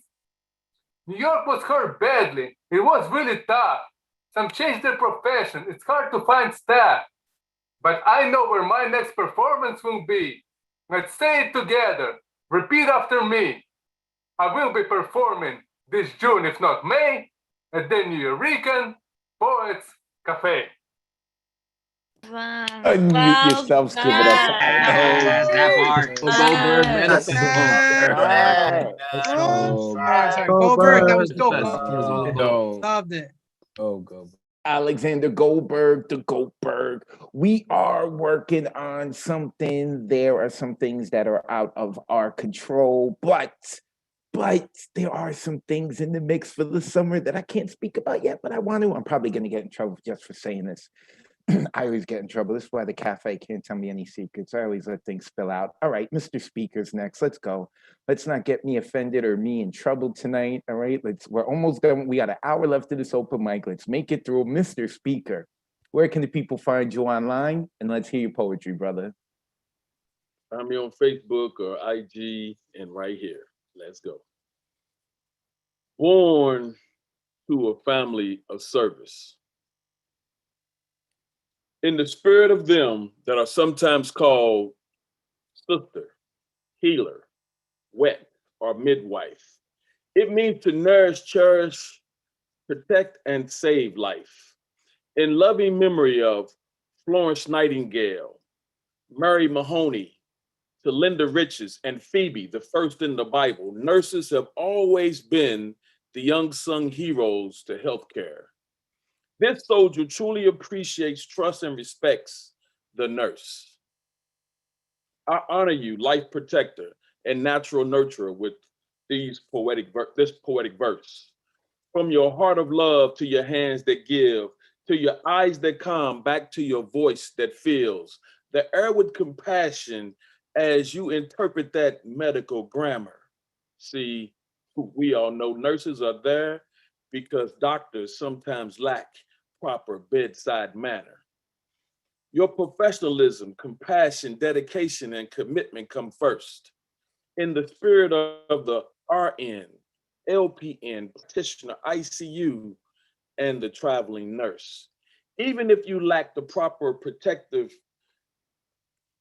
protective equipment or gear, you still take your position on the front lines and smile to your patients through fear.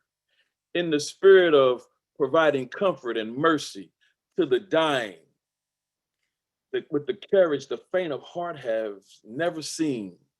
A nurse serves patients from the start of life to death and all that's in between, because you prevent illness, help with coping, restore individuals, and promote health. All of this is accomplished with little fanfare and limited wealth.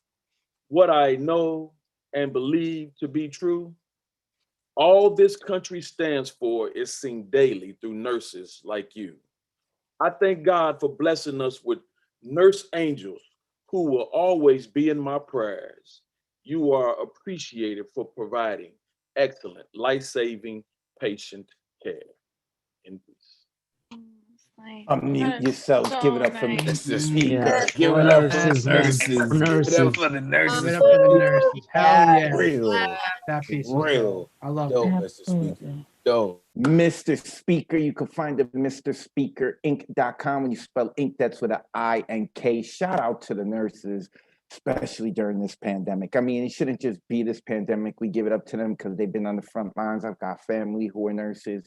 Shout out to them, man. And I think one of the big things is like, shout out to the doctors too. Doctors are well compensated, not taking anything away from them. It's just a lot of nurses aren't. So I don't want to take nothing away from the doctors. Just give an extra shout out to nurses. Appreciate it. Mr. Speaker, as I say, if we ever went to war, he would be our general. We would run into a brick wall for him. Well, I would at least. And then all of you would follow. Dominique Colden is next.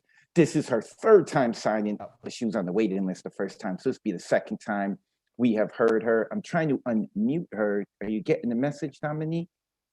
It should say, oh, you got it. There we go. There we go. I think Dominique is hooked. She's addicted to us. Dominique, let us know where we could find you, and let's hear your poetry. All right. What's up, everyone? I hope you're having a good night. My name is Dominique Colding, and you can find me on Instagram at DTruthAndLove, DTRUTH, the letter NLUV. I'm also on Facebook, and my YouTube is DTN Love, and I will place that in the chat after I'm done. So tonight, I'm just gonna do one of my original spoken word pieces, and this piece actually doesn't have a title. So here goes. Where did my flow go? I'm not the type to force feed my thoughts. It's been a while since I put pen to paper, so I'm rusty. But this is something you must see. See, I freestyle freely thinking these thoughts that float about in my mind. Nothing concise at this point in time, but hey, it still rhymes. I still got my flavor. I just want Mo, Joe, where's my flow? It's not that it left me. I just can't move as adeptly and deftly as I used to. But don't get it misconstrued. My thoughts just need more food. I gotta get in the mood. I don't know what else to write. This ain't right, right? Writer's block for damn near a year. This ain't clear. Am I the only one? What is going on with my mind? I can't seem to find the words I want to say to convey my current state. Is this my fate? To be a prisoner in my own mind. I need to find an escape, or at least scrape up the remains of my flow. Or maybe it just comes and goes in waves. Lord, please don't let it be the third wave, because like the apocalypse, that would mean the end is near. Or maybe it's the first or second, because then I'll have a chance to release my fears and break these mental chains and reclaim my flow. So the world will know there's more to me than what you see. A unique beauty that can flow fluidly and freely and freestyle freely with the toe-to-toe with the illest, thickest, wildest, and sickest flow that you'll ever know. So for now, my flow might be hibernating. But when it awakens, you can bet your ass it's your name that I'm taking. Thank you. Dominique. Dominique.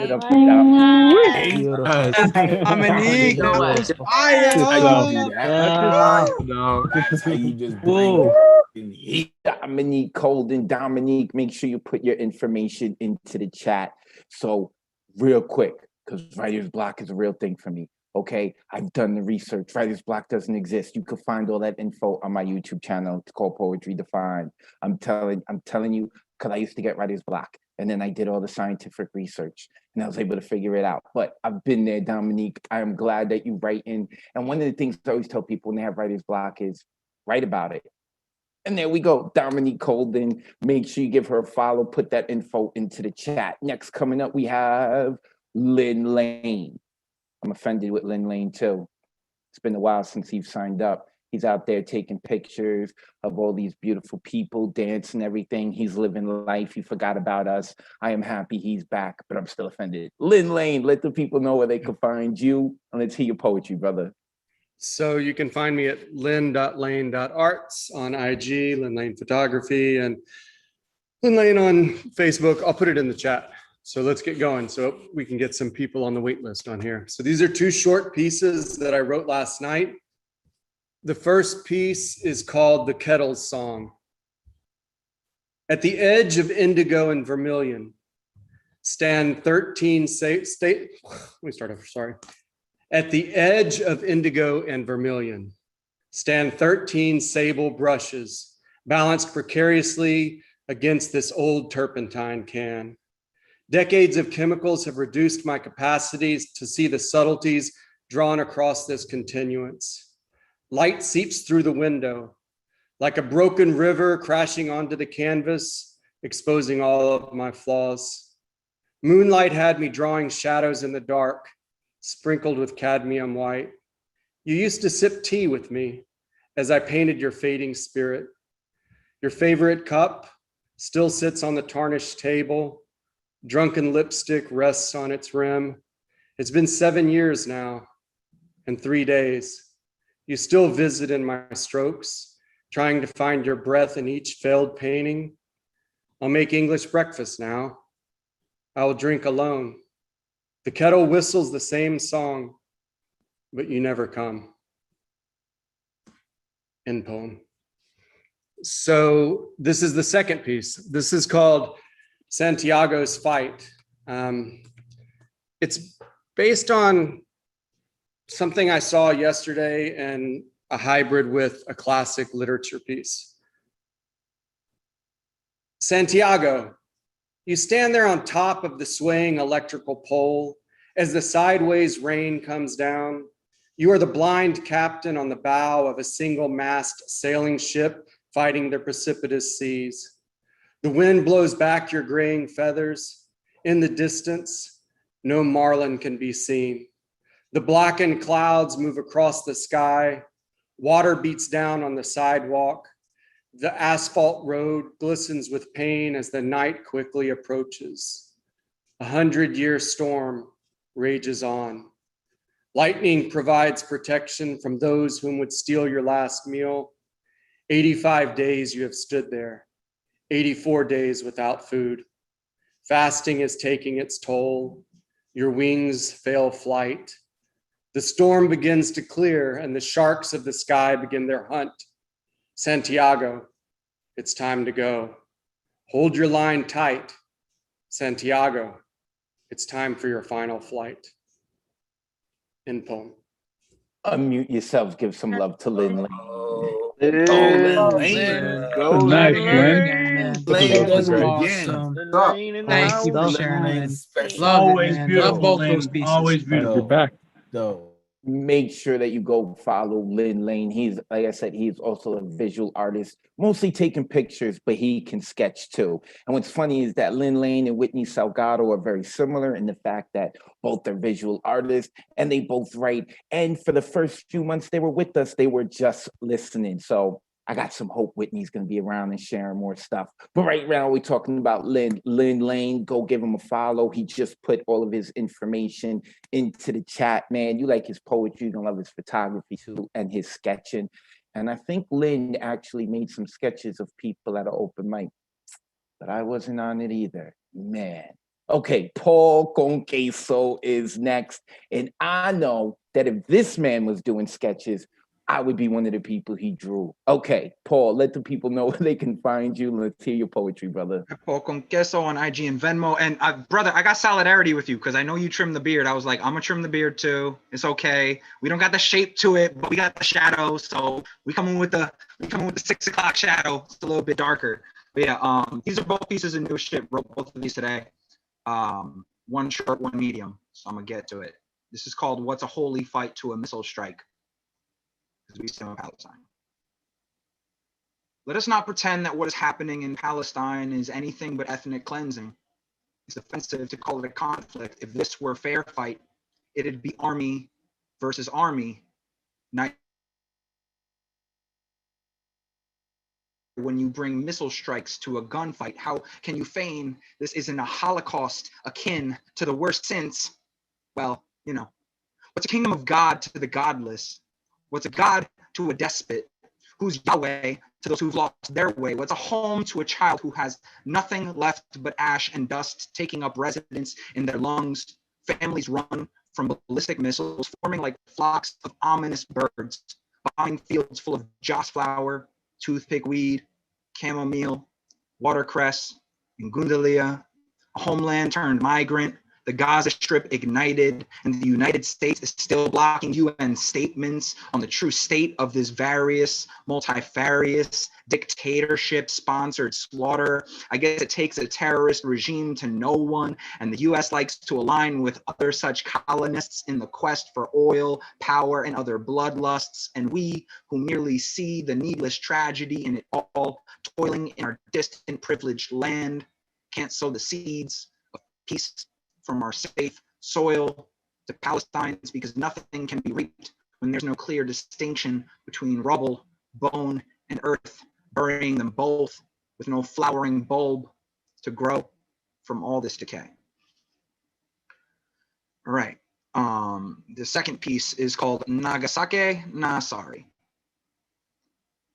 I used to think I was the bomb shit, till I realized perhaps I'm just an A-bomb, as an atomic, and here I stand deconstructing my own tick of device like a nuclear warhead set to go off at any moment. I have to learn what makes my combustible components so dangerous, dissecting to find the pieces which seem to always gum up the gears, aware that this hurt locker of word vomit has impact, can implode the hydraulics of Paul's lips, smacking words into mushroom clouds which drive all others away, either un or intentionally, unaware of the level of work reassembly takes to go from shatter, withdrawal, then rage to lifting to some higher state. But I am becoming much more selective with my words these days. So if this poem intrinsically trims itself from my usual 6 to 3 minutes, don't be surprised, it's by design. For I am whittling a sharpened spear from the husk of this tree trunk-tongued man I was just a month ago. When I cut myself open to see the wood inside petrified, I realized others who made like limbs and snapped, or trees who leave had the right to believe what they do. I can't blame them when my sap was actually amber drowning, Oppenheimering, because you can't blame the winged being wanting to run from the path of a flytrap's grip. I am learning the parts of myself which are toxic and greeting them with a stern, we've had enough of your shit. I'm reckoning the perfectionist, breeding thoughts of just be fixed, because what is fixed? Is it not a constant state of transient improvement, but moving becomes mutiny? I have stayed rooted in this home I am in today 3 times longer than any other I've ever occupied in my life. And if that means others must flow in and out of my evolving space, I'm okay with that. Because I'm no longer terrified of being left to my own destruction, devices. I can cope with it being just me and my diseases alone again, only friend, shadow self. I make acquaintance with these vibrations to embrace him, so that next time I will not go off on anyone but myself. See, I've dismantled and reassembled my fission flaws like atomic bombs. And I'd much rather have these parts scattered all along myself than be a war-ready cataclysmic piece of weaponry that can level entire cities, turn insides to confetti and flesh to firework with just one less than perfect step into my own locker of hurt. So until the day I'm ready to be reassembled, I'll just practice patience with this dismantled man in the mirror. Unmute yourselves. Give some love to Paul. Wow. Thank you, Paul. God's in the building. Man. Yes, Paul Paul. Conqueso. Need every voice we can. Come on, man. Luego. That was Paul con queso. You can follow him at Paul con queso. No spaces, nothing in between, all one word. And for those of you who don't know Spanish, C-O-N, Paul con C-O-N queso. Q-U-E-S-O. I know a bunch of people who are not familiar with Spanish at all are like, what? That's not how you spell queso? Yeah, it is in Spanish. Q-U-E-S-O. Okay, moving forward. I am delaying. Jada Crosby is next, but I don't, oh, there she is. Let me unmute her. Jada trying to throw me a curveball by putting her name at a poetic winter, but I know it was Jada. Go ahead, Jada. Let people know where they can find you online, and let's hear your poetry. Hey guys, my Instagram is a poetic winter, and I could have some writer's block, but I recently wrote this poem. Please stop making me cry to my eyes I could bleed. Please stop these voices in my head. I promise to stop clipping my wings when I leave. Sorry. Stop clipping my wings. And when I leave, don't resent me. I've been stuck here for an eternity in my room, trying to fit in this perfect box you gave me. I know I sound like every teenager complaining, but what can I say? All the baby birds are ready to leave the nest. And we all know parents hate to have an empty nest. But Mom, I promise this baby bird will come back. So cut the umbilical cord. Dad, this is not your baby girl speaking. Once we leave, we will stop calling you Mom and Dad and call you what you are. So what do you say? Will you stop making the other generation hate us and accept us society? Will you stop so my family can finally see me, so my friends can know who I am? I'm ready. The other baby birds are ready. We have gotten this far. Please stop pushing us aside. Each time we show you how strong we are, you try to push us down. And when we push back, we are called disrespectful. Just step back and watch us turn into beautiful phoenixes we are. What do you say? Sincerely, Gen Z. Ooh, unmute yourselves and give it up for Jada Crosby. Nice. Jada. Good Jada. shit, That's how you bring that shit. Dope, Jada. Yes. Dope. Jada Crosby, A Poetic Winter. It's funny that she decided to do that poem because there's this old Indian proverb, and I'm gonna paraphrase it, but it says that we adults don't own the planet, we're borrowing it from our kids. I know I totally butchered the phrase because it's much better than that, but I was just thinking about that, and like I was thinking about my son, how like this isn't my world, that this is his world that I'm just borrowing as the adult. So give Jada a follow at a poetic winter. And it's good to see you, Jada. Jada been gone for a couple weeks. She got addicted. She couldn't stay away for long. Okay, Propaganda Poet is next. Let me unmute him. Everyone, you may want to turn your volume down a little bit because it's about to get loud in here. Brother, let the people know where they can find you online and let's hear your poetry. Thank you, Advocate. Thank you, all of the New Yo Monday Night Poets. I can't tell you guys enough. Like, thank you for helping me rediscover my will to live. That's all I'm gonna say. So, I recently had a friend of mine recover a couple of my old computers. So I found some old poems that I thought were lost forever. So I'm actually going to suggest that for a theme for the future. Old poems that we thought were lost forever. So I'm going to do this one. Tunkashala wakantaka palamayaye aha aho mitako yasin. Iye maska wagali huni. I am Tox White and I have arrived in my homeland. I did not ask to be born on the white side of the tracks, to have my blood thinned pale. I did not ask to be grown in shrink-wrapped suburbs where summer camp reduced my indigenous heritage to Indian arts and crafts.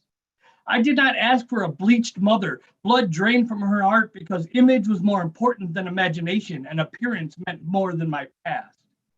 I did not ask for the honor words that a Lakota man once gifted to me, even though I did not ask for them. You don't have to have red skin to have a red heart and journey the red road. Leia Petoki Lilawashte. Today is a good day, but not to die. You see, I cannot tell a lie. I ain't got time for that unknown future because I'm still too busy trying to decipher my past.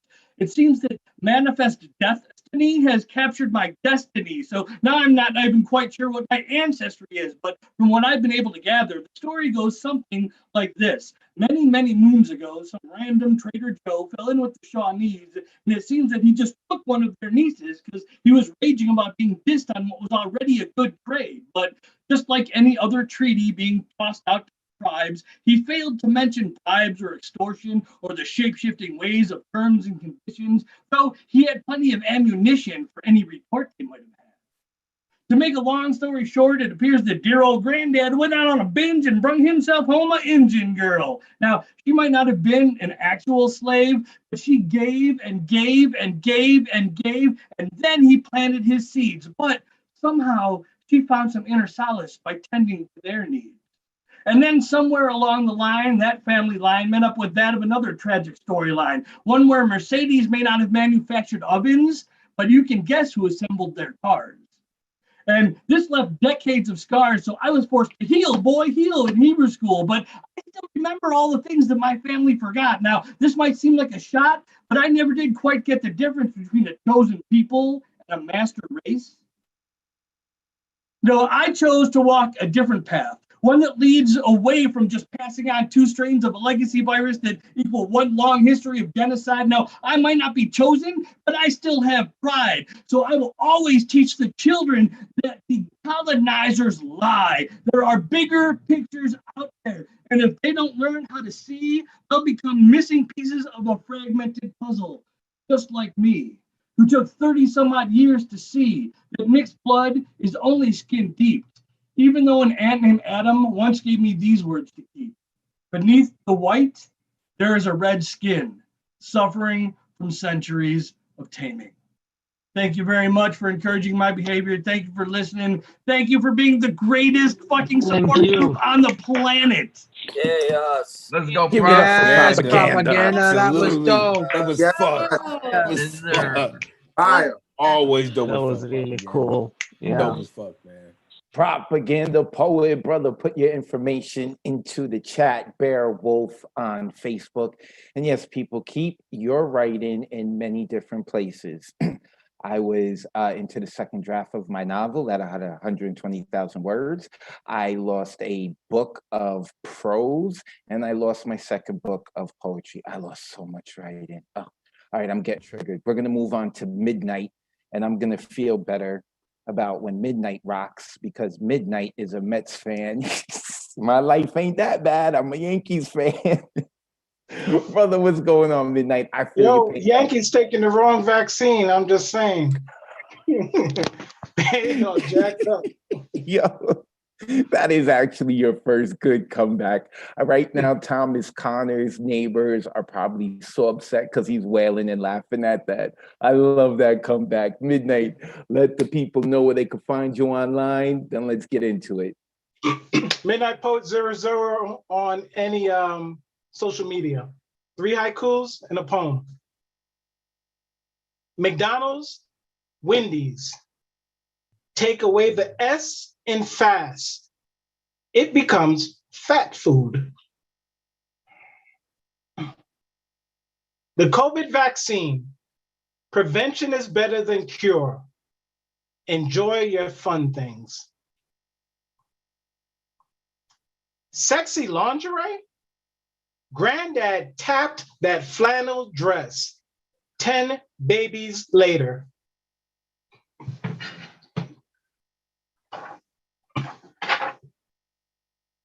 Now the poem. It has never happened to me, but I do know of 2 or 3. And I do believe that I could comprehend to some degree. But please, before I go on, correct me if I'm wrong, but there's something worse than rape. Oh, the nerve of me. Listen closely, you just might agree. Webster says it is the forcing of another person to submit to sex acts, seizing or carrying off with force, abusive, improper treatment. What? The taking of one's pride, dignity, and in some cases their dignity, purity? Though not physically, let me explain to you the raping of me. See, one of my lifelong dreams was to find that one person to spend forever with and multiply our love. You changed the plan. Deep down, you hated every man. Damn, I believed in you. Damn, I at least expected you. I submitted to what I thought was your true love. Perhaps you said the words I do to a mirror. For now and for some time to come, I can't get over what you've done. From the extramarital affair to the newborn child that bore no resemblance of me. You wanted more than what was bargained for in the divorce decree. But I gave it to set my mind free. Guess that made it easy for you to remarry 3 weeks after ours was finalized. Wrote a letter and read it aloud and set it aflame. I forgive you, Because this man understands that there is no revenge that can compete with forgiveness. Similar, would you not agree? For some, they get this feeling for it was someone they knew, believed, at least expected. For others, the ones closest to them did not believe and blamed the victim. Finally, the laws, the man-made laws. So need I say more? Just the same, I stand by the title of this poem. There is something worse than rape. Its name, betrayal. Unmute yourselves, give it up. Go, midnight. Yes. Yeah, Midnight. midnight. Damn. Yeah. Let's go. Wow. Betrayal. Hell yeah. Make sure that you give Midnight a follow. He also hosts his own open mic. Midnight, make sure you put all that information in the chat so that people can copy and paste. We're at 10 o'clock real quick before you go forward. I want to mention some of the people who are here watching us. Miss Amelia, who is checking out. I know she had signed up last week, but she was on the waiting list. We didn't get to her, so I wanted to shout her out, let her know that she's been recognized. Sam Park is in the building. Sam is fire. We haven't heard from her in a while. I'm glad to see that Sam is checking us out. I hope all is well, Sam. Diane Ward. I love me some Diane Ward. And Diane had just, she had been part of this event. I'm not sure exactly how to classify it with Phrastic Poems. I got to read her poems and I found out what her middle name is. Oh, shoot. Also in the building is Bushra El Snoosi. Did I say it right? I always butcher it. I'm so sorry, Butcher. Oh, he's saying he's being nice, saying, no, you did perfect. Like in the back of his mind, he's like, I'm gonna kill Advocate, get my name right. Sorry about that, brother. Ray Jane in the building is what? Well, in the Zoom call, I should say. She's checking us out. Love Ray Jane. We love some Ray Jane here. Thomas Connors here. I had mentioned his name earlier. He hit me in the DMs. He's on the waiting list. We may get to him. Jen Monique is checking us out. She's addicted to us. She's on the open waiting list as well. Who else we have? We have Abigail. Abigail wasn't sure if she's going to check in because, you know, she's out in the tropics living her life, but I'm so happy that she's checked in and connected with us. Eddie Foreman, Ed Poetastic, I'm sorry, is here. He's on the waiting list. GK Jairam is here. He was on the open mic list last week. His chair is empty, so maybe he's making coffee. GK, we're talking about you. Echo it through the house. All right, who else do we got here? Unmesh Mohikar, you are next, so make sure you get ready. Then we're going to Mary Blenderman. And here's Nessa. Nessa joined us late, but she is here making sure to show love. Shout out to Nessa. Trisha De Jesus is here. She's on the waiting list. Hopefully we get to her. She is something else and now part of her Poetry Global Network. She's got her hands in all the cookie jars, y'all. You better watch out for your sugar. She's coming for it. We've also got Just Joy here. She quickly turned the video on, then off, flailing her hair about. Love us from Just Joy as well. Dark Man Blues is Complicated Passions. We haven't heard from him in a while, but thank you for checking us out, brother. He's coming in every week checking us out. Gina Neppa, she lit the open mic on fire a couple of weeks ago. I hope she signs up again. Roz is in the building. Roz, either Roz got a new job or she was just brave enough to leave her old job or something. If you want to find out more about it, go give her a follow through her big brown eyes. Shout out to Roz. Eric Gonzalez is here. If that is Eric G, shout out to you, man. Haven't seen you in a while. Andrew Jones. I don't know who Andrew Jones is, but I remember he played for the Atlanta Braves. Shout out to him. Kevin Alexander. He keeps checking us out too. Shout out to you, Kevin. I want you to know you're being recognized. Poetic Desire is checking us out as well. She is a mainstay here in the Monday night online open mic all the way from Japan. Poetaku, I see you too, brother. Shout out to you. Gwen C is fire. I love having her on the open mics. She's checking us out. Marilyn Uriah is also here. Marilyn's always giving love. Always. For like, I think over a year she's been listening to us, maybe even longer. Thank you, Marilyn. Appreciate you. Then we also have Morgan. I have no idea who Morgan is, but you're seeing Morgan. Thank you for checking us out. And last but not least is, hope I say his name right, Denisha. Denisha was giving out Whitney's information, like, you better go follow her. She's all da-da-da. So I don't know who Denisha is, but shout out to you, Denisha. You are a good friend. Okay, I think I have mentioned everyone. Who did someone's pointing that I didn't mention. Who didn't I mention? I think I mentioned everyone. Everyone whose name was here. I think so. Yeah. All right. I'm gonna check in a second. I'm gonna go over and make sure I mention everyone's names. But Umesh Mohikar is up next now. Where is? Oh, let me unmute him. I had skipped him by accident. He was like, "Yo, man, how you skipping me in the DM?" Umesh, let people know where they can follow you. Let's hear your poetry, brother. Hello, Advocate. Hello, everyone. So you can follow me on Unmesh Mohitkar, IG and Instagram. I have got a book, Light Shadow Life on Amazon, and I have got open mic as well every Saturday, 8 p.m. India time. I will put in the links. Okay, I've got 3 short ones and one little bit longer one, but it's okay. Okay, first one.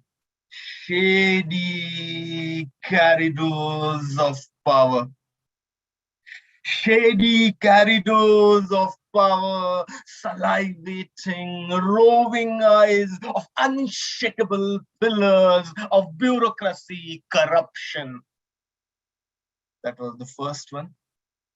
Second one, tiptoeing throughout his life. Tiptoeing throughout his life. He hurt none till he saw the crushed toe. Till he saw the crushed toe. This is the third one. Room full of debris of memories. Room full of debris of memories. He left to make room for himself. He left to make room for himself. This is a short poem. Like a river flowing nonchalantly in one direction, through valleys and mountains, sometimes laughing loudly with the waterfall, sometimes crying silently like water in a pond, survived the parched lands, deserts, loveless nights, memories of the loved one kept him alive. He lived for the memories. Memories served him well. Summer spent waiting for rain. Lips were as parched as the land. Every drop of water worth its weight in life.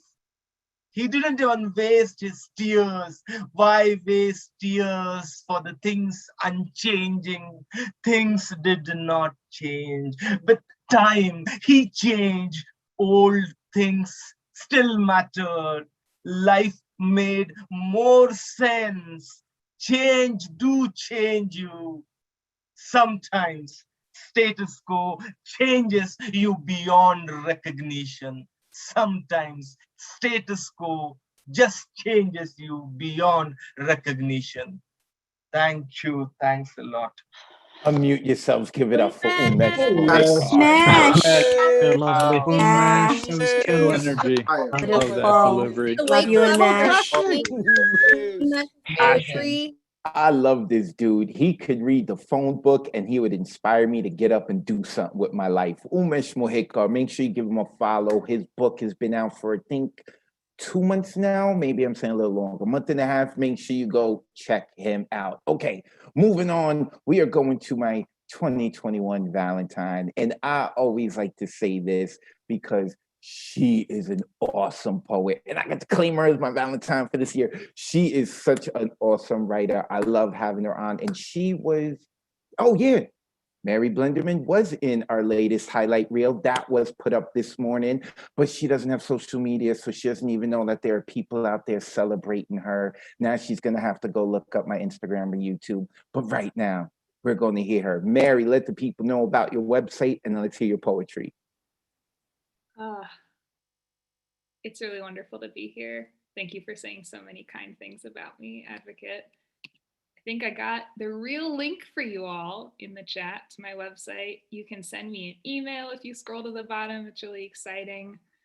I'm just really enjoying the energy tonight. I think having no theme is like bringing out the poems that are like asking to be spoken. That's kind of what I'm getting, and I'm just so here for it. So just being so inspired, shouting out Michael Sindler, Dale Larkin, Catherine Sweeney, who I totally have a huge crush on, for just killing it tonight. So what I have to share is a piece that, like Propaganda Poet, I like wrote a while back and then pulled it out and started reworking it. So the first time that I went to church and was like experimenting with my gender presentation was also like the week in June that Obergefell v. Hodges was being decided, for context. So that's kind of the experience that that this poem came out of. And before I read, of course, if you would like to join me in taking a deep breath in and out.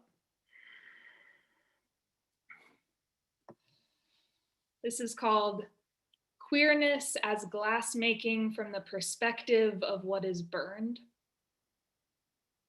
You've always been a shapeshifter, the storm that becomes the ground when it dies, the desert of hesitant rage, the sculpture on the beach fashioned by unseen hands, woman rising from the earth, dust and rib and spit.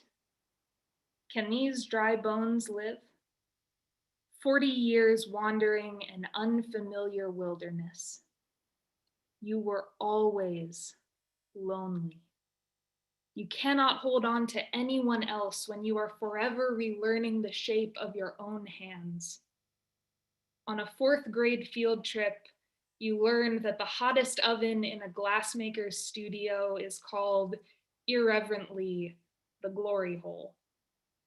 A burly man, arms scarred by artistry, tossed ordinary dust into the flames and withdrew a liquid heart. It had no color. It was that bright, which became with a breath and a twirl, a bowl with fluted edges. A miracle in your back pocket, for reference. The summer rainbows fluttered triumphant before the courts and old women kissed in city clerks' offices. You returned to your second home church dressed as a question. Black steel-toed leather boots, each one the weight of your mother's Bible, a battalion of buttons marching up your throat.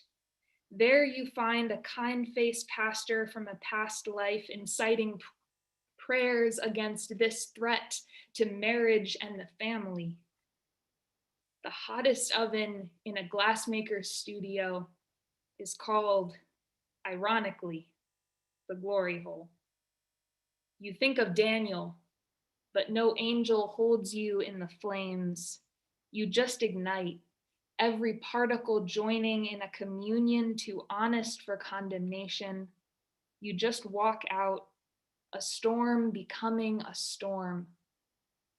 Body like stained glass, body like an arc, body radiating something so holy, they hide their faces.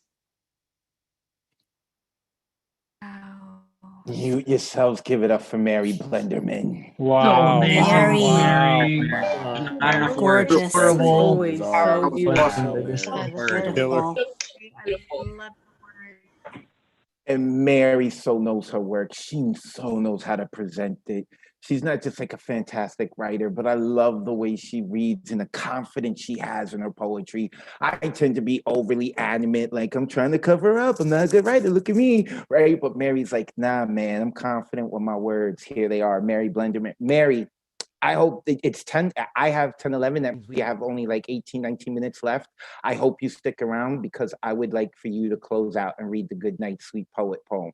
I'm choosing you. So check for your DMs. I'm going to send it to you. But for right now, I'm going to call up one of your biggest fans because she was like, hells yeah, Mary needs to read that. And that is Trisha De Jesus. We have made it to the waiting list. All right. Trisha De Jesus. I'm trying to unmute her. Trisha was also featured in our highlights that was posted this morning. Trisha, let the people know where they can find you online and let's hear your poetry. Before I let everybody know where they can find me online, I would like everybody to unmute after I'm done and say happy birthday to my son. It's his 27th birthday today. Yes. So you could find me on Instagram at Finn_Bell, PHYNNE_BELLE. I also wanted to tell you guys that I have a feature coming this Wednesday with Listen, the Wednesday Experience. So if you guys can come to that, that would be awesome. Also, this coming Saturday at 7 p.m. Pacific time, I have my show, The Poet's Lighthouse, and I am happy, thrilled, excited to have as my guest, Paul Conqueso. So guys, please tune in because this is going to be great. Okay, so this poem is called Sirena Sor Juana. A last swig of dark brew, his worries abandon his brow for the night. His 5 o'clock shadow is impatient for tomorrow. He bids me good night, and lights go out all over the world. I temper my aqueous turbulence. I chew on hard time leftovers, my mind clutters, thickened leftovers to chew, no, gnaw really, lines and meanings and pauses and breaths. I have ample time left on my plate. Lust is not a condiment. Love is not a meal. It is binge eating madness. If left entirely to my whimsy, a former self would emerge from the hardwood floor and climb into the attic, throwing down old vices on the landing to play heartbreak with later. I braid him into my life, careful plaits. I intone good intentions. I bind him into my anima, twine tightening. I breathe out my longing. There is no longer day or night. I want to strangle him in the sunlight, fragrance of my hair. I want to initiate him into the intimacy of how my dreams make me languish in the tangled sheets between my legs. I want to make erratic patterns of sleep, lightning movement, trip behind my eyes. I want to compel him to gasp, to convulse and pine in the same seductive rhythm. I bide my time. Siren song silenced. I bid him good night, and lights go out all over the world. My limbs cross, uncross, impatient for tomorrow. But my brow is unruffled tonight. A last stir of dark brew. Thank you. How do I do that? Unmute yourself. That was Jesus, spectacular. Everybody, Lord. That was really great. Give it up. Beautiful, beautiful piece. Happy birthday! Hey, Happy birthday! Happy birthday, my dude. Many birthday, many more. Now your son better watch this. Trisha De Jesus, make sure you look her up on Instagram, Finn_Bell, PHYNNE. Bell is spelled BELLE. She does workshops, she open mics and podcasts and poetry global networks and taking over the world. So when she becomes a dictator, make sure you were in her good graces and you are following her. Okay, Mary, I sent you the info. I hope you got it. Let me know if you didn't so I can resend it. Now we're going to Ed Poetastic. I saw him here earlier in the building. There he is. Ed Poetastic. Let me unmute him. Ed, let the people know where they can find you online. Now let's see your poetry, brother. Sure, no problem. Etiquette, you're the man. You deserve a big hand. Woo! Everyone deserves a big hand. Poetastic, poetry, and poet incredible. You can follow me at Ed Foreman on Facebook. You can follow me at IG at Ed Foreman92. Okay, my name is Ed Poetastic. I'm here to make you feel fantastic. I have a feature tomorrow. It's something you haven't heard before. And please see what's in store. You'll be begging for more. All right, this is part of the theme. They say about you. Okay, this is called They Say About You. They say about me, I really don't care. Names are only labels. They're not here or there.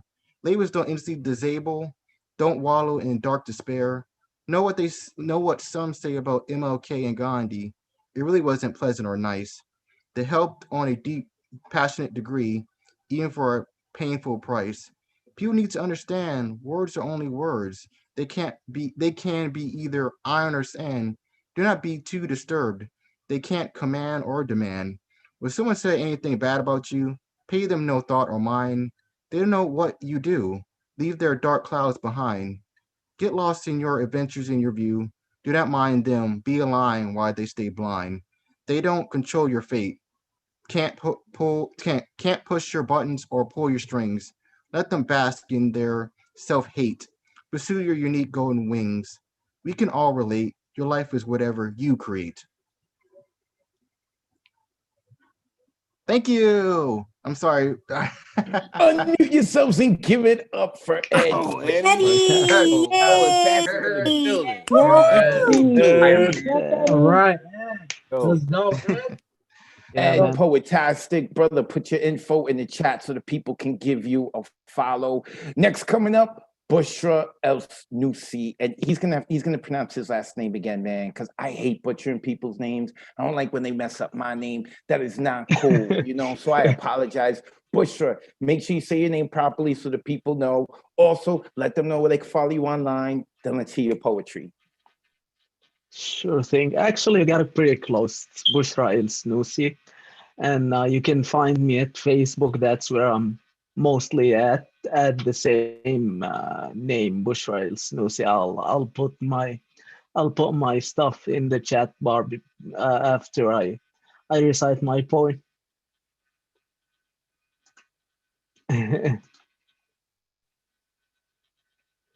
Okay. Well, I have something called Discovery today, and it's one of my proud poems. I guess I like this one, and I hope you like it too. Discovery. Pebbles on my shore, I built a bridge across the air. You press and release, press and release. When will my squandered conscience be seized? Hand me a hand, in my presence come, in my departure come, and you may reflect the sky before I get numb. White flag, why so white? Drenched in a plethora of blood, still white. Bound in you, the momentary vision, a lapse, an incision into the womb of death before I go blind. Each night late, I go line by line into one. I complete a circle and once again come undone. But there is sullen serenity somewhere. There is sullen serenity like that of a field of hue. Why won't I seek a feeling in a feeble view? Compassion and envy alike in the subtle moment of an awareness. Leave me put dots where they belong. Alone I am each night with the endless flux of bewilderment, but I put a lid on my troubles in the end. I mess my bed and make my amend. Who within the troubles of strife, his voice eventually survived. I go for a smoke and come back. Who attends the passenger's bag? Seldom a tingle appears. When craved, it simply disappears. And I'm still here. The fog covers the sphere, and I'm still here. And I await to be by the triumphant sea. And I am eventually drowning slow. I give in to the flow. Free pacing fall, I face my troubles and decide to stall. And I still taste the smoke in my chest. I whisper goodbye and give my best. Envy promised gain, leave me and don't come again. Envy, in the first day of creation, with Adam you came, with the apple you came. Satan was a victim before a villain, and now it's in vain. How can I, in doubt, survive? When will I reign alive? And I see Adam with his load again, as Satan follows in reluctant disdain. And the story passed on with the myths it had grown shows very little. Once there was a flood, and the sky was overlooking the tide. A voice called, "Come by, abide," and we were. Was the message really done?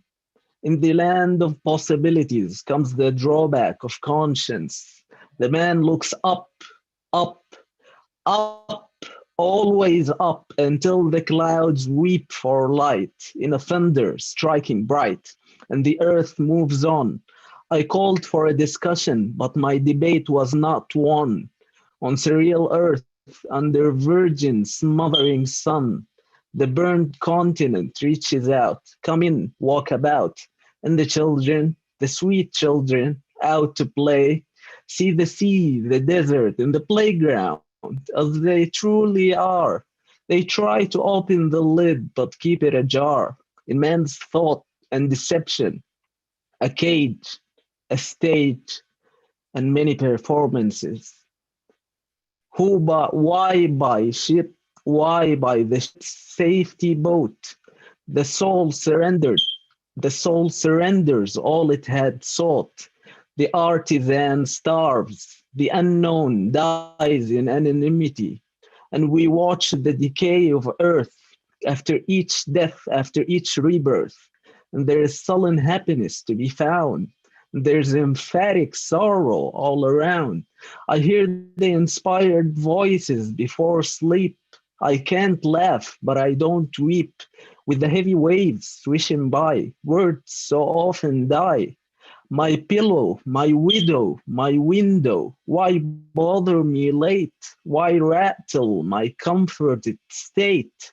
Without cohesion, by me appears the voices of the many years, and I, helpless and assured, stride in my search to do good.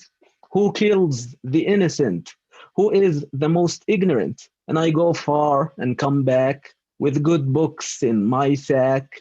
New sets comes to be as I leave myself and free.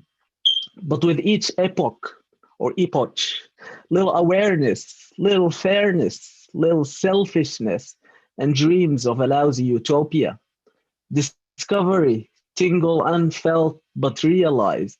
I found an unlooked for destination, a mountain to the eyes, a symphony pounding in my heart through empty space. No time to act with grace, no time to save face.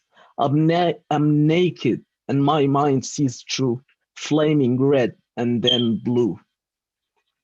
Thank you, everyone. Unmute yourselves and give it up for Bushra. Nice, Bushra. Nice, Bushra. Very Spoke too nice. soon, man. Bushra. Yeah. Dope, 100% dope. Bushra, make sure you put your information in the chat so that people can give you a follow. Okay, I got time for one more poet. Want to make sure that we shout out the people on the waiting list we couldn't get to, like, I'm gonna say his last name wrong, but they're not here. Their first name, Jahan Sine Worthy. They're not here, but I want to make sure to shout them out. Jen Monique, who is here, been here since the beginning. Thank you, Jen. Thomas Connor. Thomas must have loved that joke Midnight had on me. Oh, that was really good. Gwen C. Shout out to Gwen. I saw her here. The Urban Cowboy Poet. I didn't see him check in. He was on our waiting list. I hope all is good with him. Just Joy, who I think had her hair done. I quickly saw her get her hair done. Shout out to Just Joy. And we are going to finish off with Roz, and then we're gonna have Mary close out the night. So wait, I saw Roz come in. Let me unmute her. Let me see if she's here. Roz, are you there? I'm here. There you go, Roz. There you go. I'm gonna disclaimer. I got my hair wrapped, so don't judge me, all right? I look like a doña, like a señora, because you know I got the doobie done. My hair got, you know what I'm saying?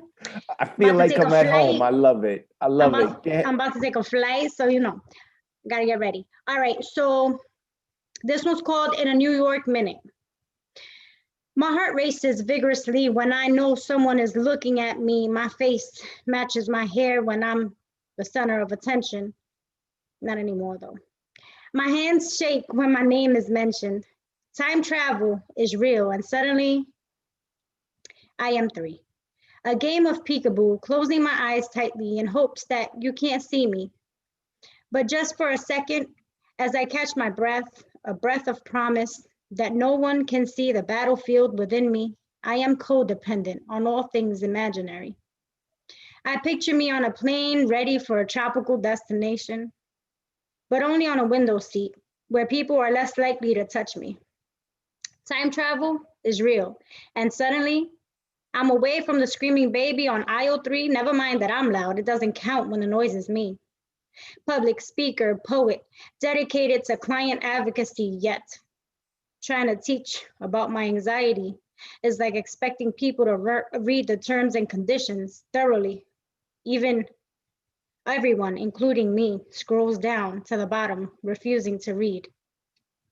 And once they get there, they're already in too deep. Keeping myself together takes up a lot of energy, social skills, running on E. But you do this so well, it comes so naturally. Oh, how looks can deceive. The social butterfly often wants to hide her colors indefinitely. Now tell me, how can I want to be held but not really? Want to be felt lightly, please. Surprise, I come with an instruction manual on how to handle me. Fortune cookie with warning labels instead of messages about your destiny. Time travel is real, and suddenly I open my eyes and I'm back to reality. Only a minute has gone by and I finally conjure up the courage to say hi. End poem. Unmute yourselves and give it up for Roz. Well, damn, Roz. Yes. Fucking fortune cookie line. Oh my Dope. goodness. Dope. I love you. Thank you, Bomb in the guys. bonnet, baby. Bomb in the bonnet. Damn. Looking like a don. Yeah, I love it. I'm so Bronx though, so I love it. You're looking good. And Paul Skiff had said that like it shows off your face well. You should put it in your repertoire. Looking good. I don't know where you're traveling to, but go have fun, Roz, and then come back right here. All right. Don't go get a life on Monday. You want to get a life on Tuesday. All right. Not on Mondays. Through her bigbrowneyes.com. You can also follow her on Instagram at through her bigbrowneyes.com. Okay, again, I'm sorry we didn't get to everyone else on the waiting list. This is why we say it's not guaranteed, but thank you to the community for getting through your poems so that we could get some people from the waiting list on. We are doing this again next Monday. We also have an open mic on Thursday hosted by La Bruja at 9 p.m. Eastern. She is fantastic. And she's out in Puerto Rico having herself a good old time. So, and of course, you can follow me at Advocate of Words. When you spell that, that's with a Z at the end. Make sure you check out my YouTube channel because that's where I'm putting up all the highlights. I'm going to put it on my Instagram as well. And I got some new stuff I'm cooking up. But with that being said, New Rican Poets Cafe. Make sure that you give them a follow on Facebook, YouTube, Twitter, Instagram, all that good stuff. I even think they have a TikTok.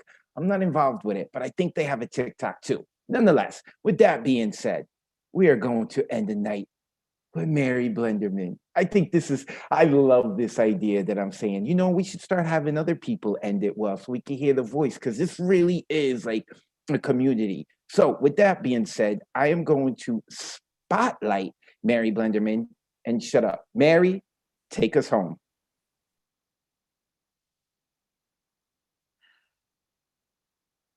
Good night, sweet poet. Thank you for sharing what you've written. Good night, sweet poet. Thank you for taking the time to listen. Good night, sweet poet. May your dreams be as imaginative as tonight's poems. Good night, sweet poet. Thank you for inviting the spirit of Miguel Algarin into your home. This has been the Monday Night Online Open Mic, presented by the New Rican Poets Cafe, hosted by our favorite and my 2021 Valentine, Advocate of Words.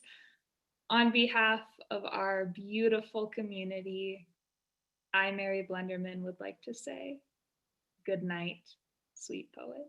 Good night.